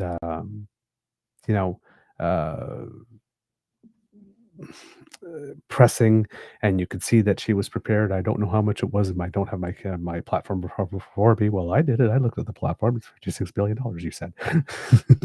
Right? She was ready for him. Now, you can see how that passage of interview was terrible, right? She's asked, why is the original question at the beginning is why should anybody consider you some type of authority given that the thing that you were said pretty much for 2 years every day. So all we need to do is just cut the carbon tax and all of a sudden everybody will be able to eat and you won't have to choose between food and your rent and those lines at the food banks will be gone and all that type of stuff, right? It's like, he didn't say that the lines at the food banks will be gone, but that's what he was saying. Like everything that was going wrong was just that damn fault of the carbon tax, and if we can only get rid of that. And then you could turn and he starts, right? Well, you see, I was right. Everybody says I was right. No, nobody said you were right that we should get rid of the carbon tax. What people acknowledge is that you made the issue so damn toxic that it was no longer politically viable, so it had to go. The fact that you made something that was good so politically toxic that it had to go doesn't mean that you were right that it had to go. It just means that you made it undeniable that it had to go because nobody could survive politically supporting it anymore because you poisoned it. And then you say, well, before I was demonized, you weren't demonized. You had a stupid position and people were telling the unflattering truth about it, and you for holding it. If you didn't want to be demonized, you just had to pick a better position and maybe not be a dick about it. And then, so, right, I was right and I was demonized, me being the victim, but Mark Carney, blah, blah, blah, blah. The question was, why should anybody trust you? I was right. Everybody said I was right. Nobody did. I was demonized. Nobody did. Just pointed out that your idea was dumb and stupid. But Mark Carney, no. Doesn't have an answer. Starts talking about printing cash and whatnot. Government doesn't set monetary policy. That's the Bank of Canada. And Mark Carney hasn't been Prime Minister long enough to put out an order for the Bank of Canada to print cash and that the Bank of Canada to do it in such a way that would affect the economy. None of this thing that he said has happened. Then he goes into the lower CPI and whatnot, and like this and which the lower CPI. Everybody's saying it's the result of the carbon tax. Yes, we've said it on the show. The fact that the carbon tax came out has lowered the CPI. Yes, but we also said on the most recent show that the benefits from that carbon tax was reduced in April. We are in September. Because the prices are about the same as they were in April, and that is already diminishing. The impacts of that is already diminishing. And he goes, "You're welcome." For what? For what are we welcome? The idea is that if we stopped charging carbon tax, that it would have an impact on the inflation rate. Well, yeah, if you make something cost less for a little bit, it's going to have an effect on the inflation rate. But the point is does it have a permanent? And did it reduce the cost of food? Well, it didn't. And that's where Bashi Kampalis came back and says, yes, but if you look at the very first month of inflation data after the carbon tax came out, the price of food hadn't gone down. In the first month, when there should be the maximum impact, it didn't. Inflation went down because the price of gas went down. But the price of food did not become more affordable.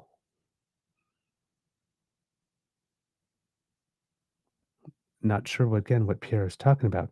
Then he's talking about, well, all that inflationary spending from Carney and whatnot made the inflation rates rise everywhere else. Well, no, according to the data that we showed you just I think it was last week, inflation, housing inflation, while it's still high, unlike food inflation, is decreasing and is now decreased. It's lower than food inflation. Food inflation is at 3.4. Housing inflation is at 2.6. 2.6 down from 3. Is overall, the overall trim mean inflation is lower. And the governor of Bank of Canada said the most recent month data, not annualized, but if you take like the last 3 months or something like that, inflation is lower than the core, lower than the average. So inflation and all other things is actually decreasing. But Pierre is saying that it's the opposite. Like the Bank of Canada just delivered the numbers a couple of days ago.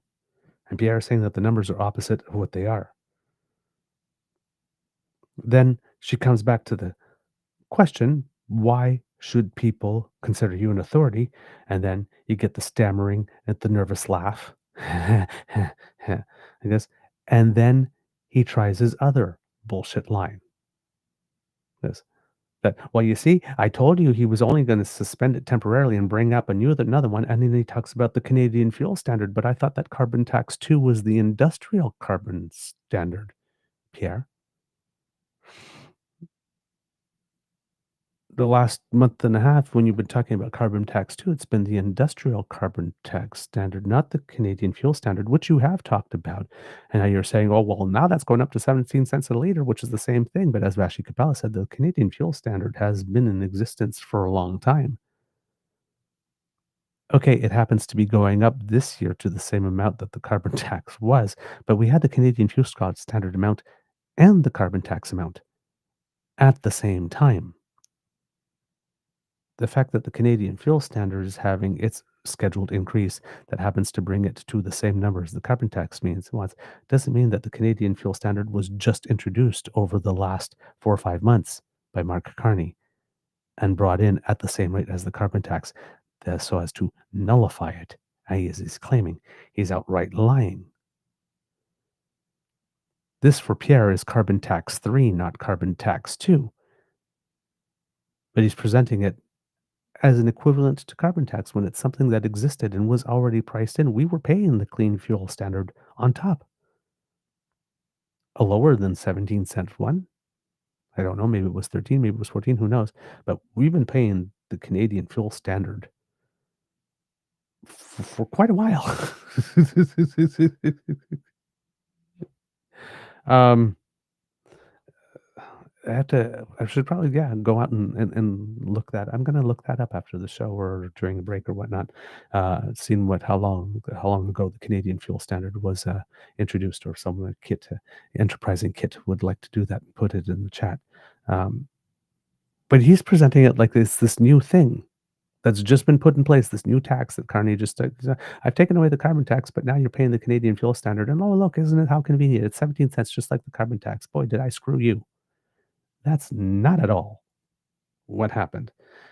And then she goes on, she says, but I have to insist that Canadian fuel standard existed before that. So, and it's like, and then again, but he didn't. And then again, another nervous laugh. Well, with these liberals, it's hard to keep track with all their taxes because he's got nothing. It's not a new tax. It's not a new tax. Right? And then he goes back again to that, it's that money printing and all that kind of stuff that makes things worse at Trudeau. That's nullified everything. It's like, there's no money printing. There's no money printing. The governor of the Bank of Canada was asked specifically about quantitative easing. He says, like, we are far ways from that. There is no money printing. And then, Vashi presents to him what the prime minister's been saying about this, and he just blows right past that. It says that he would have done something different, and by implication, that thing that he would have done different would have been so much better.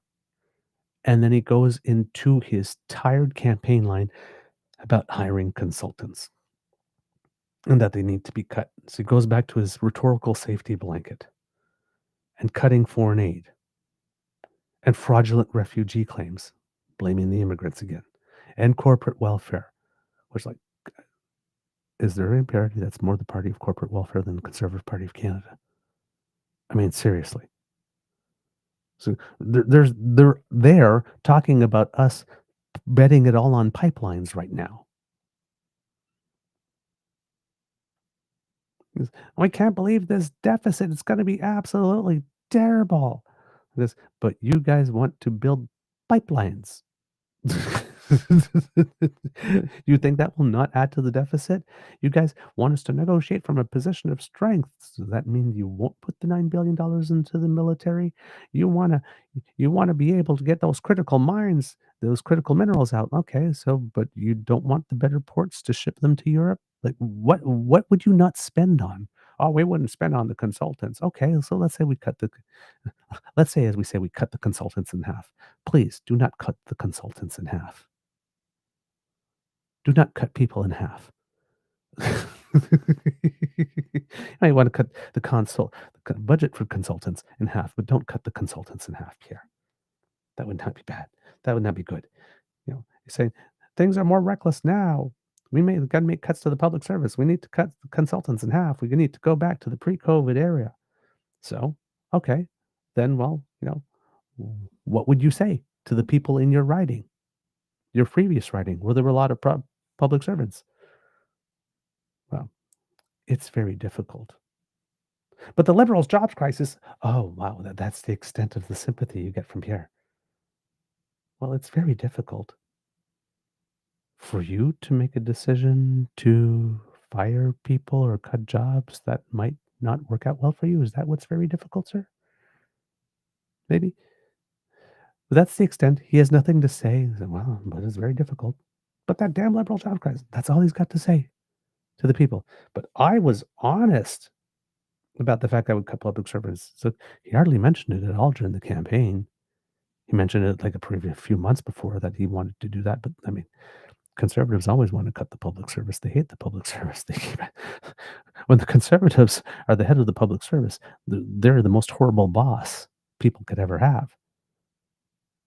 They can't get anything done with the public service, but they always go in front of a mic and badmouth it and trash it, and then they expect performance from it.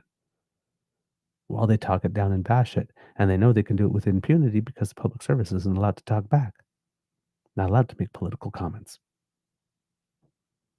They have to hope that their unions will do it. And then they go about and then they demonize the unions. So imagine you working for a boss who frequently goes in front of a camera and says that you're fat, you're lazy, you're bloated, we don't get value from money from you, we need to cut you, it's a waste of money spending money on you. How motivated are you to get the job done for these people? For those bosses? Look, we have one of the most competent and professional public services in the world. There's no reason for any politicians to be denigrating workers. The alleged party of workers, every time it has a chance to denigrate the public service, it does. These are people without whom hardly any of us could get through a day if they weren't doing what they did and doing it competently and professionally well. But he never has anything positive to say about them, ever. Ever. And then it says, well, we don't have the dollar figures. I can't tell you. Well, I got the dollar figures for you. You said 56, but I didn't break it down. But we did break it down. It's like, no, you didn't break it down. Your costing got you laughed out of the damn election. The costing in your platform was terrible. It says, how many people should lose their jobs? I'm talking about gains. How many gains we'll get? Just completely bypassing that. And again, like this, tries to correct them and then bulldozes over her by going back to all those rhetorical safety blankets. Like, if we just let people reinvest their capital gains in Canada, that would be so like this.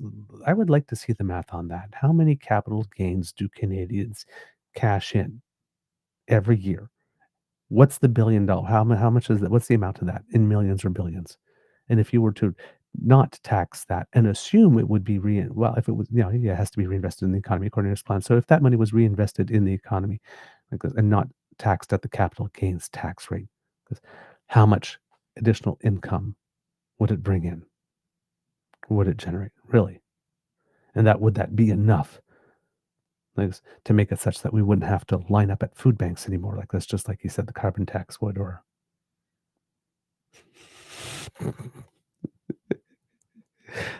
and then again, ask him how many. I guess would it be this or this? Oh, well, it's a combination of the two. And by the end, he just, but you're asking the right questions. At least he didn't turn around and claim that CTV was a biased liberal media, because that would have had everybody in the studio laughing.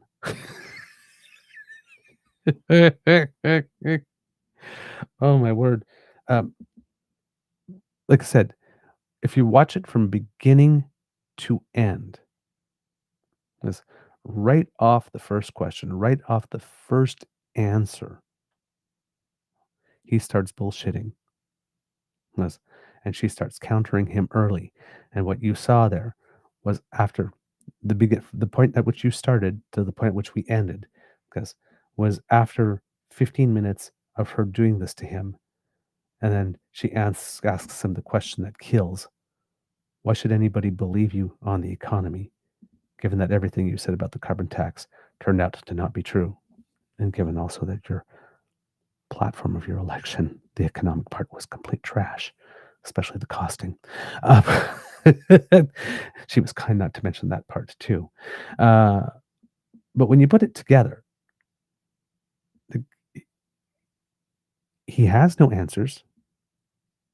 I guess even intimating that we had to wait till the next platform to find out that no, Melissa Landsman already tried that. If you remember that Christmas time interview that we showed you, where Vashi Kapelas was asking her when we get to see the platform. She says, "Yeah, Canadians are entitled to know what the Conservatives had planned to do to them. I mean, for them. I mean, to them, because during the election, when we release the platform, like this, at the last possible moment, like this, and giving you all of 2 days to consider it. It's like, I could tell you now, so you would have months to consider it, research it, see if it's something that's good for you, but nah, you're not entitled to that.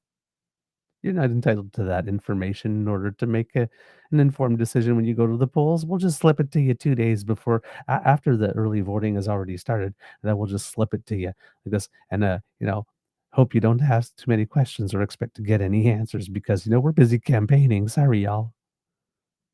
Yeah, that's a party. That's a party that's confident in their plan that really wants you to know what's in it because they got good stuff for you.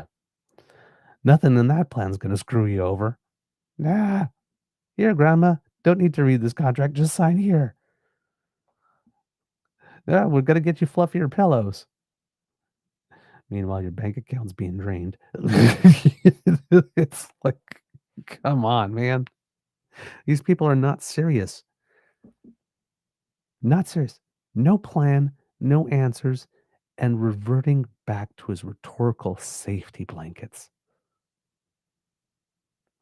Well, capital gains. And, oh, well, he's printing money. Oh, he's worse than Trudeau. I was like, but no plan, right? He didn't have a plan of his own. He didn't have a step-by-step process that he was going to take. He didn't have a financial analysis for us. He just has that the other guy is terrible and is doing all these terrible things. And I was right all along and I was demonized for it. And wait till the next election platform and you'll find out what we got for you. I am less than impressed. I, I absolutely have to say, I am absolutely less than impressed. And the last little thing that I want to mention to you today is related because I think Pierre is in a bit of trouble, could be in a bit of trouble here. Pierre has a leadership review coming in January, and there's a lot of red meat being thrown to the base here. Pierre is clearly, Pierre likes a sure thing, and Pierre really wants to make sure that he wins this leadership race. And there is some buzz, word on the tweet, that Pierre is not particularly well liked. We've heard various stories about the tight grip that he had on his MPs with the rewards and sticks and if you lots of punishment, lots of being berated if you're not following the actual media line that's being put out. We've heard things about how nomination races have been run and a lot of people not being too happy about that as well. And it would seem that east of Manitoba, there are a lot of people who are having trouble with him and don't particularly like them, and even more east of Ontario, Quebec, and Atlantic Canada. They are not happy with him. And there is an article that came out in the Hill Times today. And these are the types of articles, came out yesterday, sorry, that people should be paying attention to because this may be explaining Pierre's behavior more than other things. This is by Abbas Rana of the Hill Times. Some federal conservative electoral district association presidents lashed out at party headquarters officials at a recent meeting for failing to hold fair nominations and for appointing between 80 to 90 candidates when the last election was called, say conservative sources. The exchanges took place at a September 11th virtual meeting held by the Conservative Party's National Council's Nomination Rules Committee to get feedback from riding presidents. The National Council set up a 7-member ad hoc committee on nomination rules back in June, which is headed by Ontario National Councillor Christina Maitis. Other members include Matthew Conway from Quebec, Aaron Shue from Ontario, Robert Boyd, British Columbia, Amber Ruddy, Alberta, Judy Manning, Newfoundland and Labrador, Tim Slyer, Northwest Territories, and Conservative MP Warren Steinley representing Regina Leuven, Saskatchewan. The caucus party liaison is a non-voting member of the committee, which is tasked to make recommendations about rules and procedures for the next election cycle. Currently, the committee is conducting virtual meetings with electoral association presidents across the country, region by region. In the invitation sent out to Ontario EDA presidents from the September 11th meeting, committee members said the discussions would be open, aimed at identifying what worked and what didn't in the nomination process during the most recent election cycle. The Nomination Rules Committee has begun our work in earnest. As part of this process, we are emailing to invite you to join a Zoom call with our committee, said the email sent out to Ontario EDA presidents and obtained by the Hill Times. The purpose of this call is to listen to your feedback on the recent nomination process in order to ensure our work is informed by the membership. Your experiences are exceptionally important in helping us to strengthen future nomination processes, and we hope you'll join us. This will be an open conversation where you can share your experience, highlight what worked well, and suggest areas for improvement. Midas told EDA presidents in the second phase of consultations that the committee would invite rank-and-file party members to submit their feedback in writing. At the start of the September 11th meeting, Midas outlined the meeting format, saying participants would discuss what went well, what did not, and offer suggestions for improvement. She set a 2-minute limit per speaker to ensure broad participation. When she asked EDA presidents to share positives from the nomination process, there was no reply. Let me repeat that. When she asked electoral district association presidents to share positives from the nomination process, there was no reply. But when she turned to what went wrong, the feedback came quick and abundantly. Several EDA presidents said their ridings had been ready for nomination contests for months, with candidates actively preparing and EDAs repeatedly asking the party to fix dates. Instead, no nomination votes were held, and the party ultimately appointed candidates.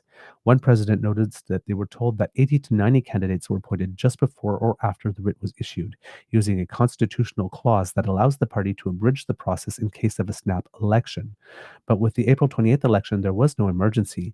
These presidents argued that if the party intended to appoint candidates, riding associations should have been informed earlier so potential candidates wouldn't waste months preparing and appointees could have been named well in advance to begin campaigning, introducing themselves and raising funds. And I'm sure they pissed off so many candidates that when comes time for the next federal election, they ask, hey, do you want to run? There's a lot of people that are going to say, no, I got burned the first time, you fuckers. A suburban Toronto EDA president pointed to Carleton, Ontario, where Liberal Bruce Fanjoy ultimately won the riding formerly held by Conservative leader Pierre Polyev after Fanjoy and his army of volunteers campaigned door-to-door from mid-2024 until Election Day. The president contrasted this with their own riding, which was excluded from the nomination process. One candidate who had sold 600 memberships was instead told to run in downtown Toronto, where Liberals dominate and Conservative chances were slim. They argued that fair nominations energize members, attract new signups, and boost fundraising, since a nominated candidate becomes the party's face in the riding. Some raised concerns over the party's use of the abridgment rule, which abruptly closed the application process without the standard 2-week notice, leaving potential candidates shut out. Riding president said that bypassing Democratic nominations at the riding level damages the morale of grassroots members. One riding president said that even if a fair nomination vote had been held in their riding, the party's preferred candidate would most likely have won, but appointing them outright has left a poor impression on both prospective candidates and the grassroots party base. The president added that they had written to the party president about the issue but have yet to receive a response. The election was in April. Another riding president said that the National Council can draft strong rules, but the real issue lies in how those rules are applied. They said that unless the party headquarters executes those rules in their letter and spirit, nothing will change. Some writing, presidents said that they were told by national councillors and regional organizers that the party lacked the resources to hold multiple nominations at once. The party has more money than God. I think the party has more money than all the other parties combined together and potentially double that. But they lacked resources to hold multiple nominations at once. What are you spending the money on? If it isn't shoring up the grassroots and making sure that you have full nomination processes that are really well attended and well staffed and well researched, what are you spending the money on? Seriously, your members need to start asking you some questions. Where's the money going?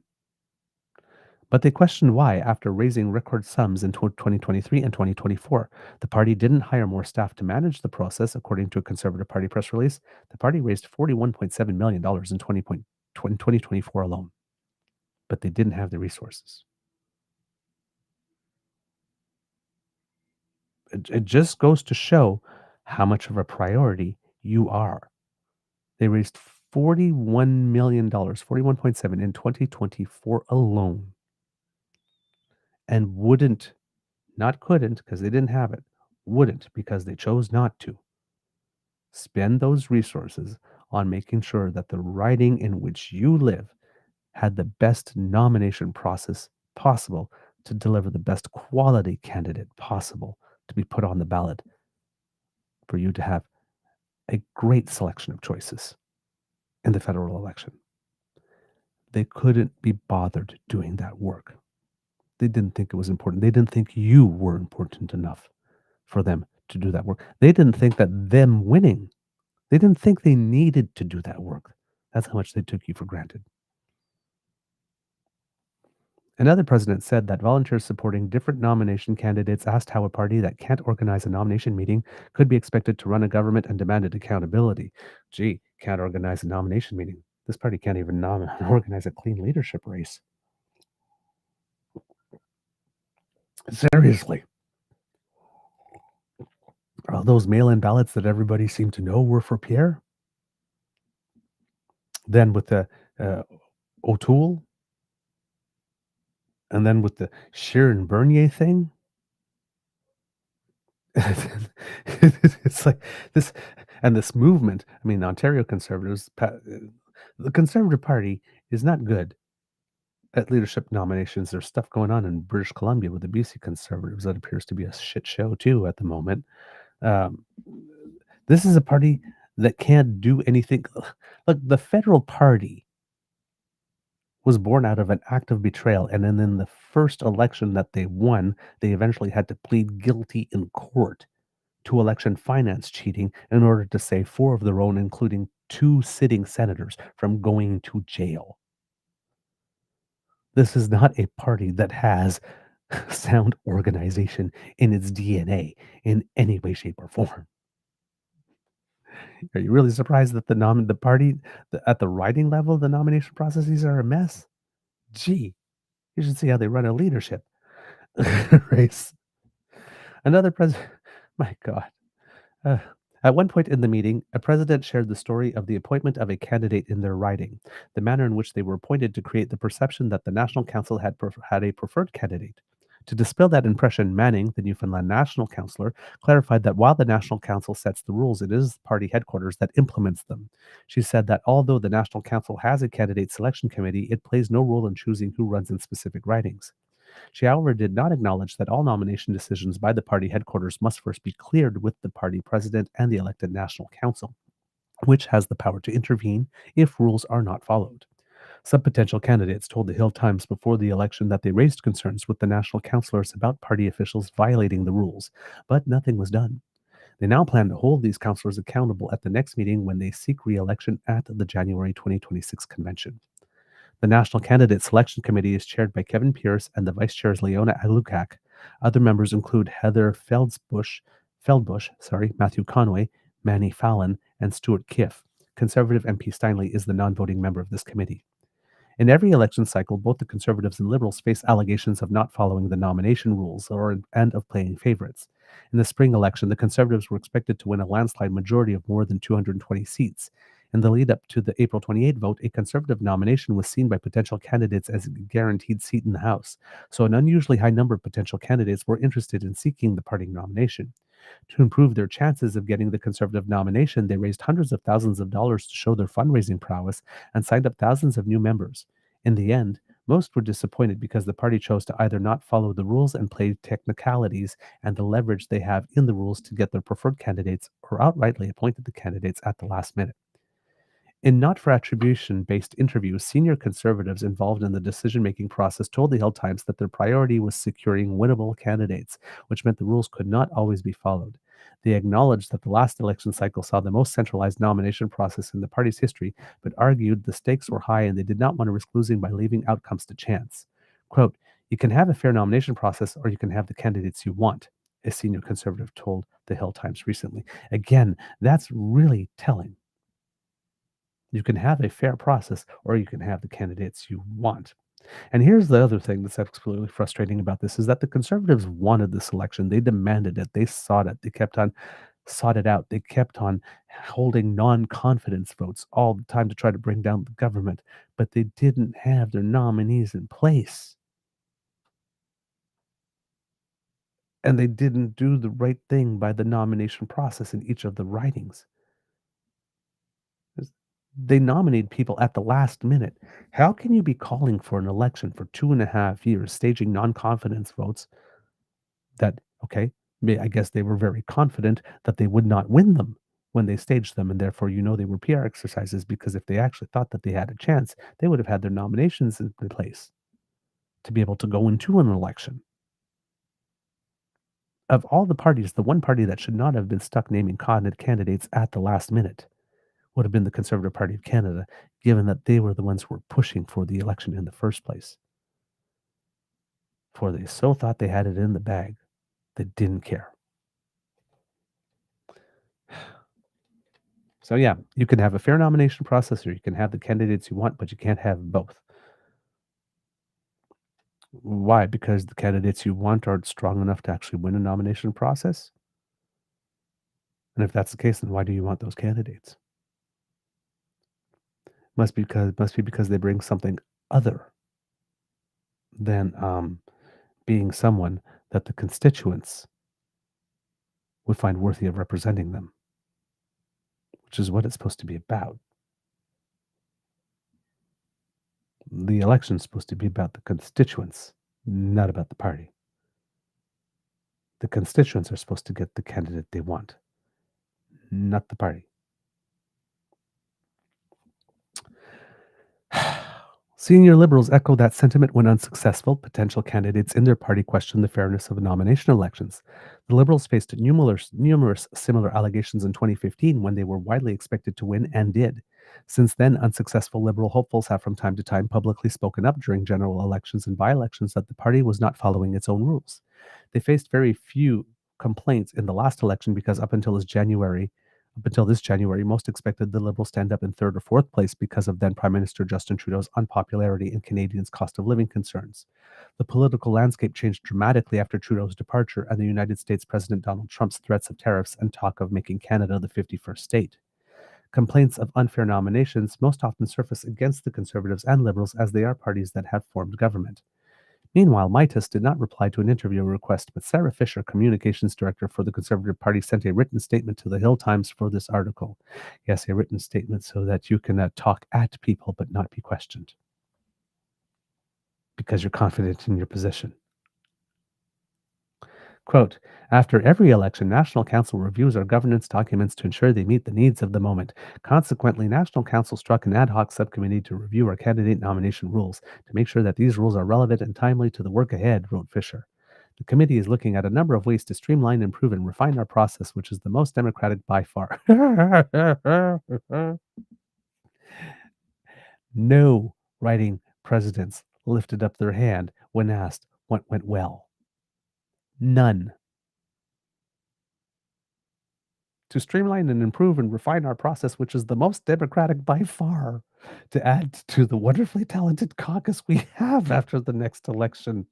At this time, they are listening and speaking to many people, but certainly it is too early to outline specific improvements that will be made of the process. Although the Conservatives failed to form government on April 28th, they garnered 41.3% or nearly 8.1 million votes nationally, while the Liberals won 43.7% or 8.6 million votes.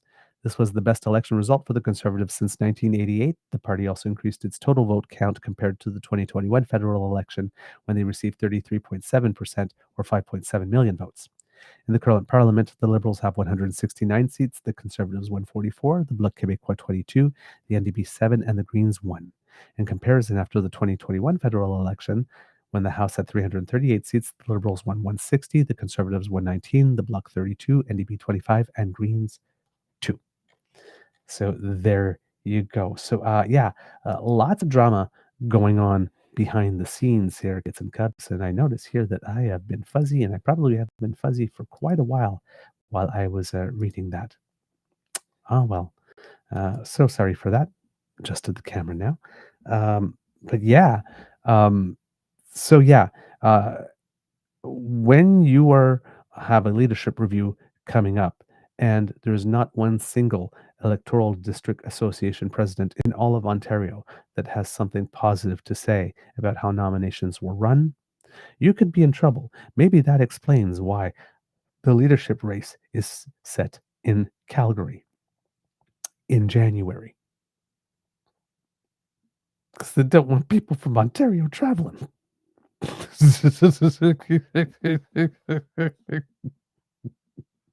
He is not liked. He is not well liked within his party.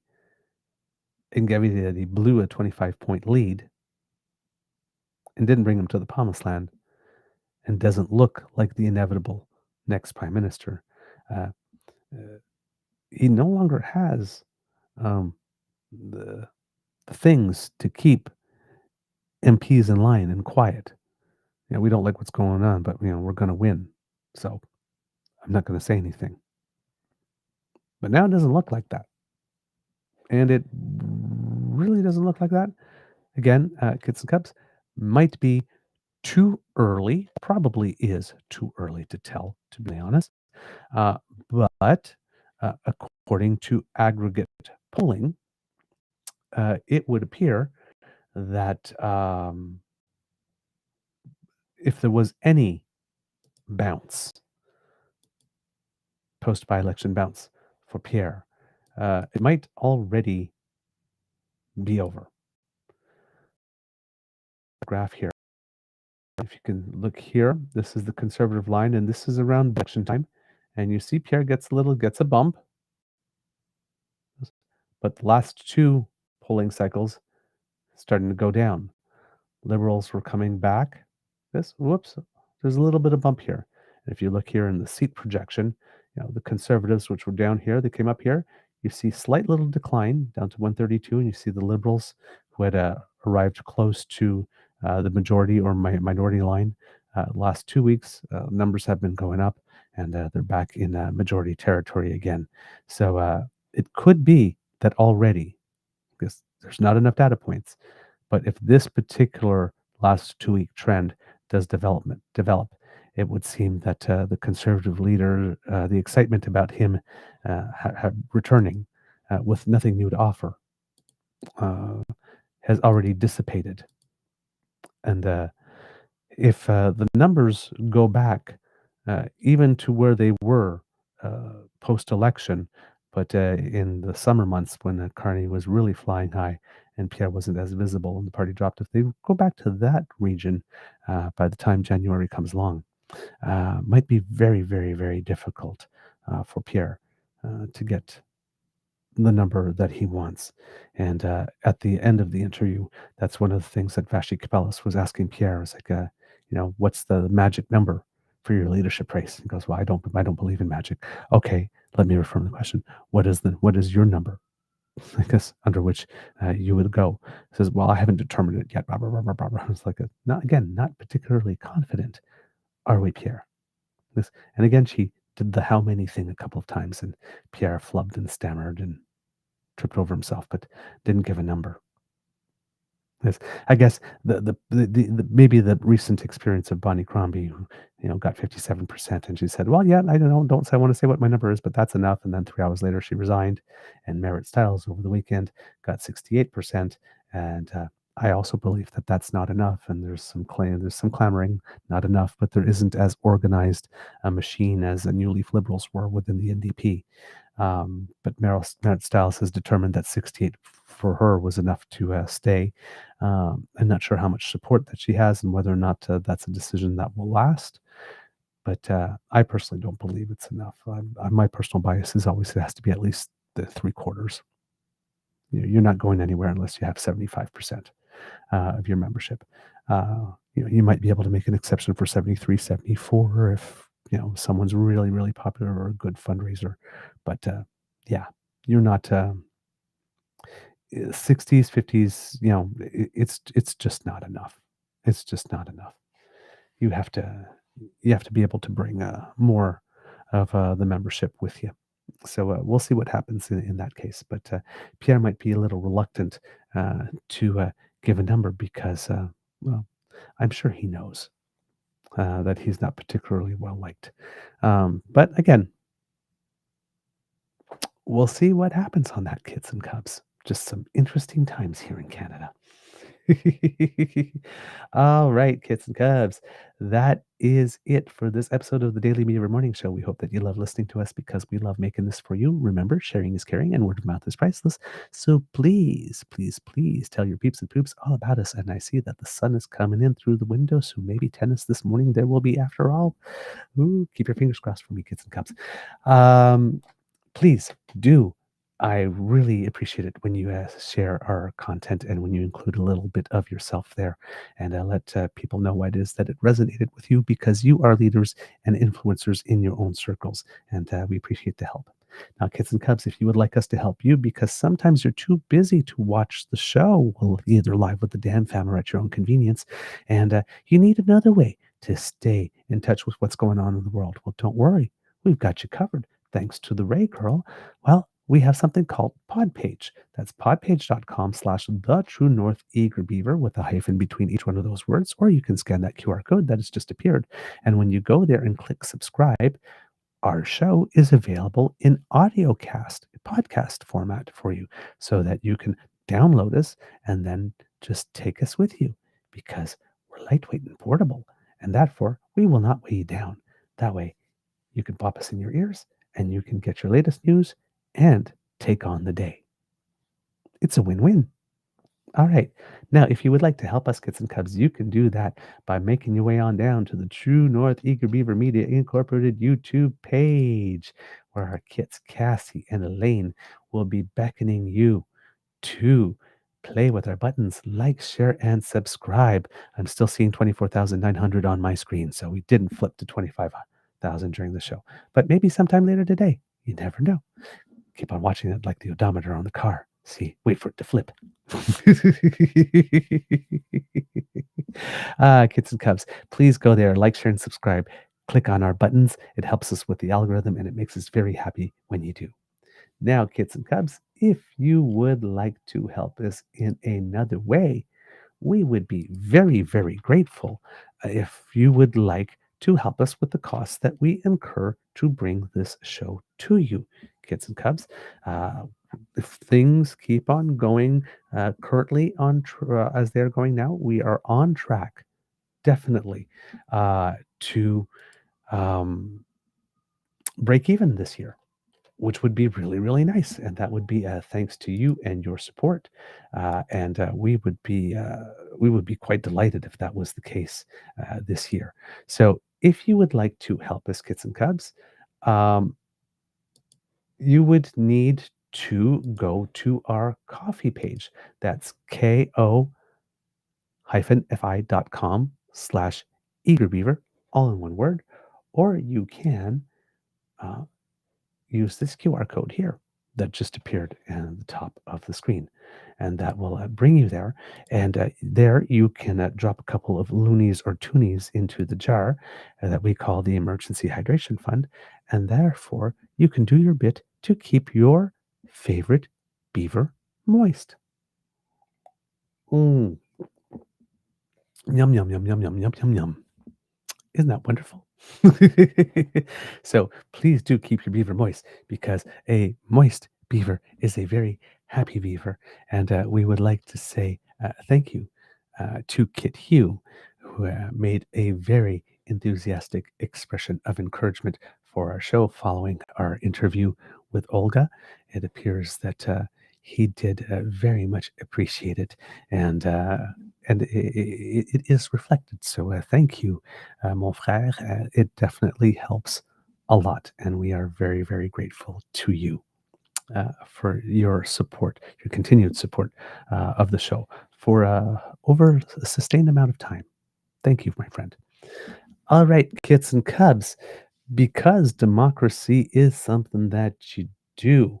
Hey, elections in Newfoundland and Labrador, please find out what is going on over there.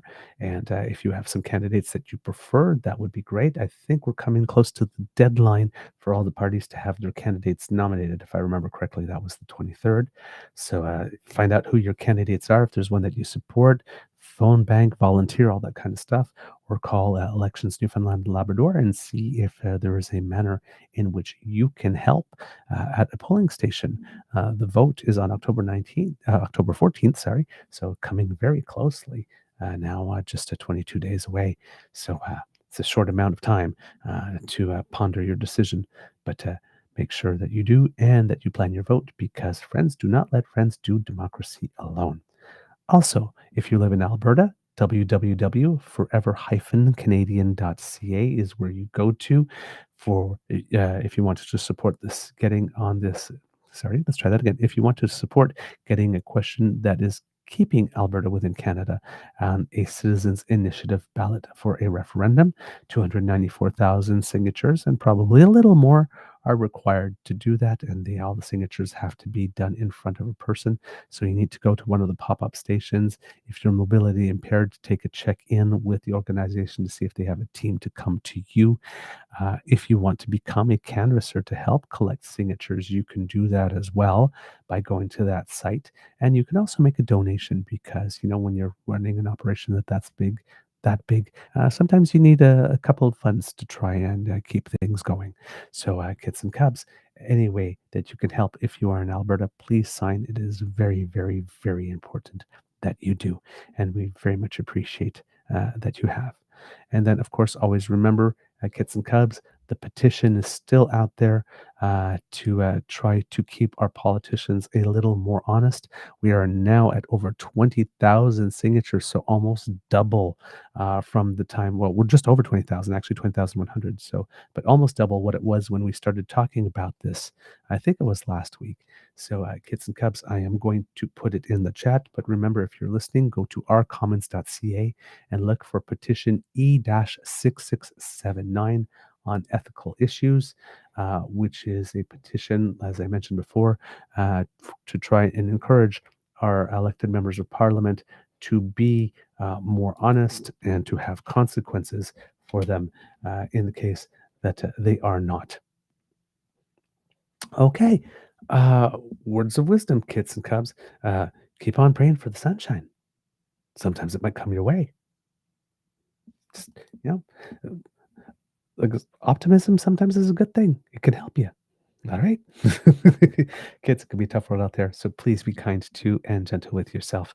And now, at the count of 3, if I may hear you, kits and cubs, say, Mr. Beaver, please cue the cock. And I'll be back with you soon after.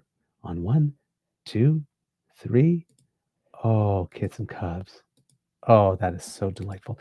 Of course, I will do that for you. Coming right up. You are listening to a True North Eager Beaver Media Incorporated podcast. The True North Eager Beaver podcasts are proudly brought to you by our founding sponsors, the Misfit Mysteries from Corvid Moon Publishing, your source for science fiction, fantasy, and cozy mysteries featuring a broad diversity of characters. CanadianTarot.com, their uniquely Canadian online eclectic tarot community, and the Peppermaster. Hot pepper sauces made from farm-fresh ingredients to thrill your taste buds and expand your mind. We are grateful to the Crier Media Network for its support, Pete Jarvis for our artwork, and Paul Joseph Something for our opening and closing sequence music.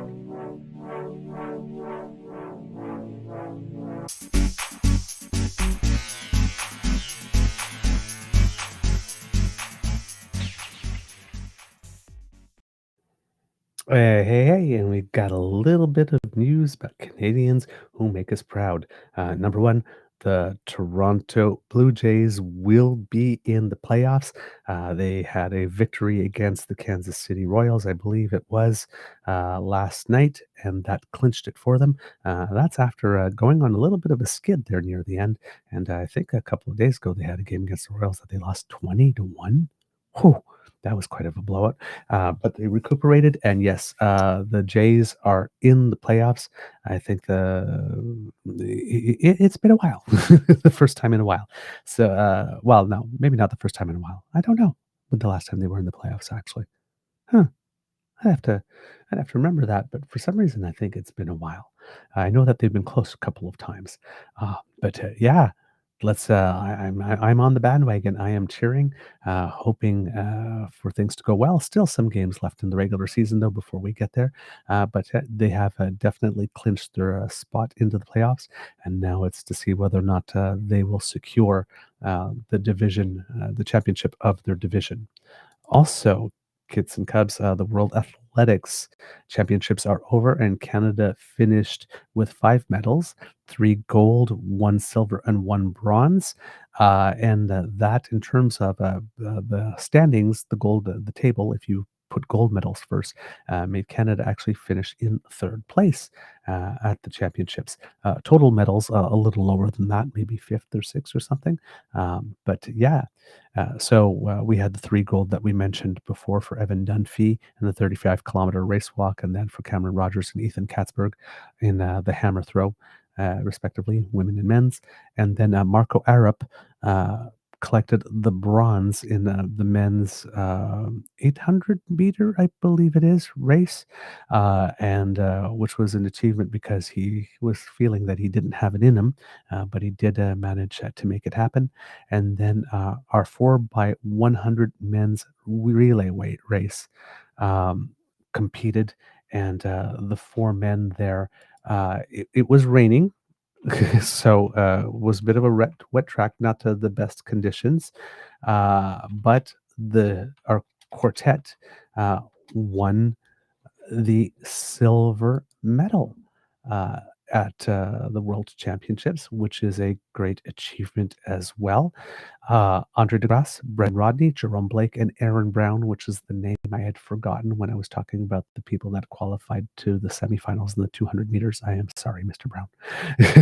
They won the silver at the World Athletics Championships on Sunday with a season's best time of 37:55. The United States struck gold, 37:29, to defend the world title, and the Netherlands at 37:81 grabbed bronze. There had been some chatting, and the Jamaicans didn't make the final because they had a baton exchange go wrong in a previous round.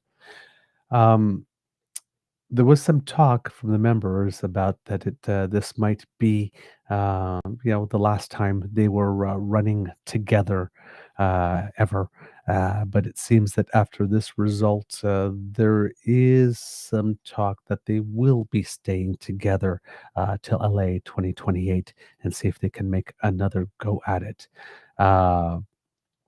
But yeah, Aaron Brown and Rodney. Oh, sorry, trying to remember his first name off the top of my head. I'm so terrible with this. Brendan Rodney will be 35 at the next World Championships in 2027. So getting to 36 at the Olympics, with DeGrasse to turn 33 later that year and Blake 32. Yeah, the consistency and the be able to meet the moment is really a spectacular for this team. And the Canadians 4x100 women's team finished 7th, so it made the finals for the second year in the second Worlds in a row, I believe. And last time they had finished 8th, so that is an extra step up, and that team is doing better as well. And also, Evan Dunphy unfortunately had to pull out of the 20-kilometer race walk because it seems that moment near the end of the 35-kilometer race where it looked like he was seizing up, turns out was a pretty severe hamstring tear. So he needs to heal that. Besides, he's got other things to worry about now. He's getting married. There's a honeymoon coming. He's looking at maybe buying a house, right? So, other life challenges. So heal up, Evan. Definitely, you left it all on the course when you raced in that 35 to have walked the potential last 2 kilometers with a major hamstring pull and still complete the race and win gold. Uh, Again, our athletes, they give a lot.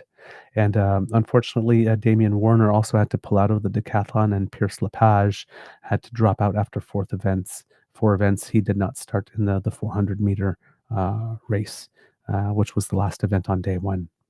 So unfortunately, the medal potential there did not materialize. At the World Cup of Rugby, Team Canada had a spectacular performance, defeating the Black Ferns from New Zealand in a very convincing fashion.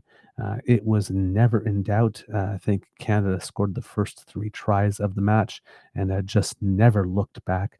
Very explosive and physical game where Canada really used its superior speed and agility in order to secure this very historic win. The Black Ferns were three-time defending world champions. So it will be Canada against England, which will be the first time they meet in the final. The first time Canada makes the final of the World Cup since 2014, where they lost to England then. It might be a much more competitive match this time around, and I wouldn't put it past the Canadian women to being able to take it all, because they are playing like they've got fire lit under them. For the men, Canada lost to Tonga in the bronze medal match at the Pacific Cup and ended up taking fourth place. At the World Volleyball Championships, Canada did qualify for the playoff round, but faced a much stronger Polish team and lost 3-1 and had to bow out in the round of 16. Also, congratulations to tennis player Felix Auger-Aliassime, who did get married over the course of the weekend, and to his longtime girlfriend, Nina Gaby, and they got married in an intimate ceremony on Saturday. So many, many, many happy and well wishes to the happy couple. Maybe that explains why Felix was not available to play at the Davis Cup. Like, rehearsal dinners, all that kind of stuff coming up for a big wedding. And also in the news, Brad Gushu, a noted Canadian champion curler, has announced that this will be his last season playing competitive curling foursome, trying to win the Scotties, which I believe is is it set for St. John's this year? Not the Scotties. The Scotties is the tournament. The Briar. I think the Briar might be slated for Newfoundland and Labrador this year. I could be wrong on that. No, it's not. It's in Kelowna, British Columbia. And this is, of course, the last year. There'll be the Roar of the Rings to qualify to represent Canada at the Olympics, because the next Winter Olympics are coming in a few months. So he wants to have another crack at it. And after that, we'll be retiring. It'll be very weird to watch curling without Brad on our screens. He's been a mainstay for quite a long time. And last but not least, Canada's newly minted World Championship bronze medalist in badminton, Victor Lai, was playing at the Indonesia Masters and got all the way to the semifinal before bowing out in that one. So having a good tournament after to follow up the Worlds. And that's all I got for you today in Canadians Who Make Us Proud. All right, kids and cubs, I am off, and I hope to see you tomorrow. Like magic, I am gone. Bye-bye.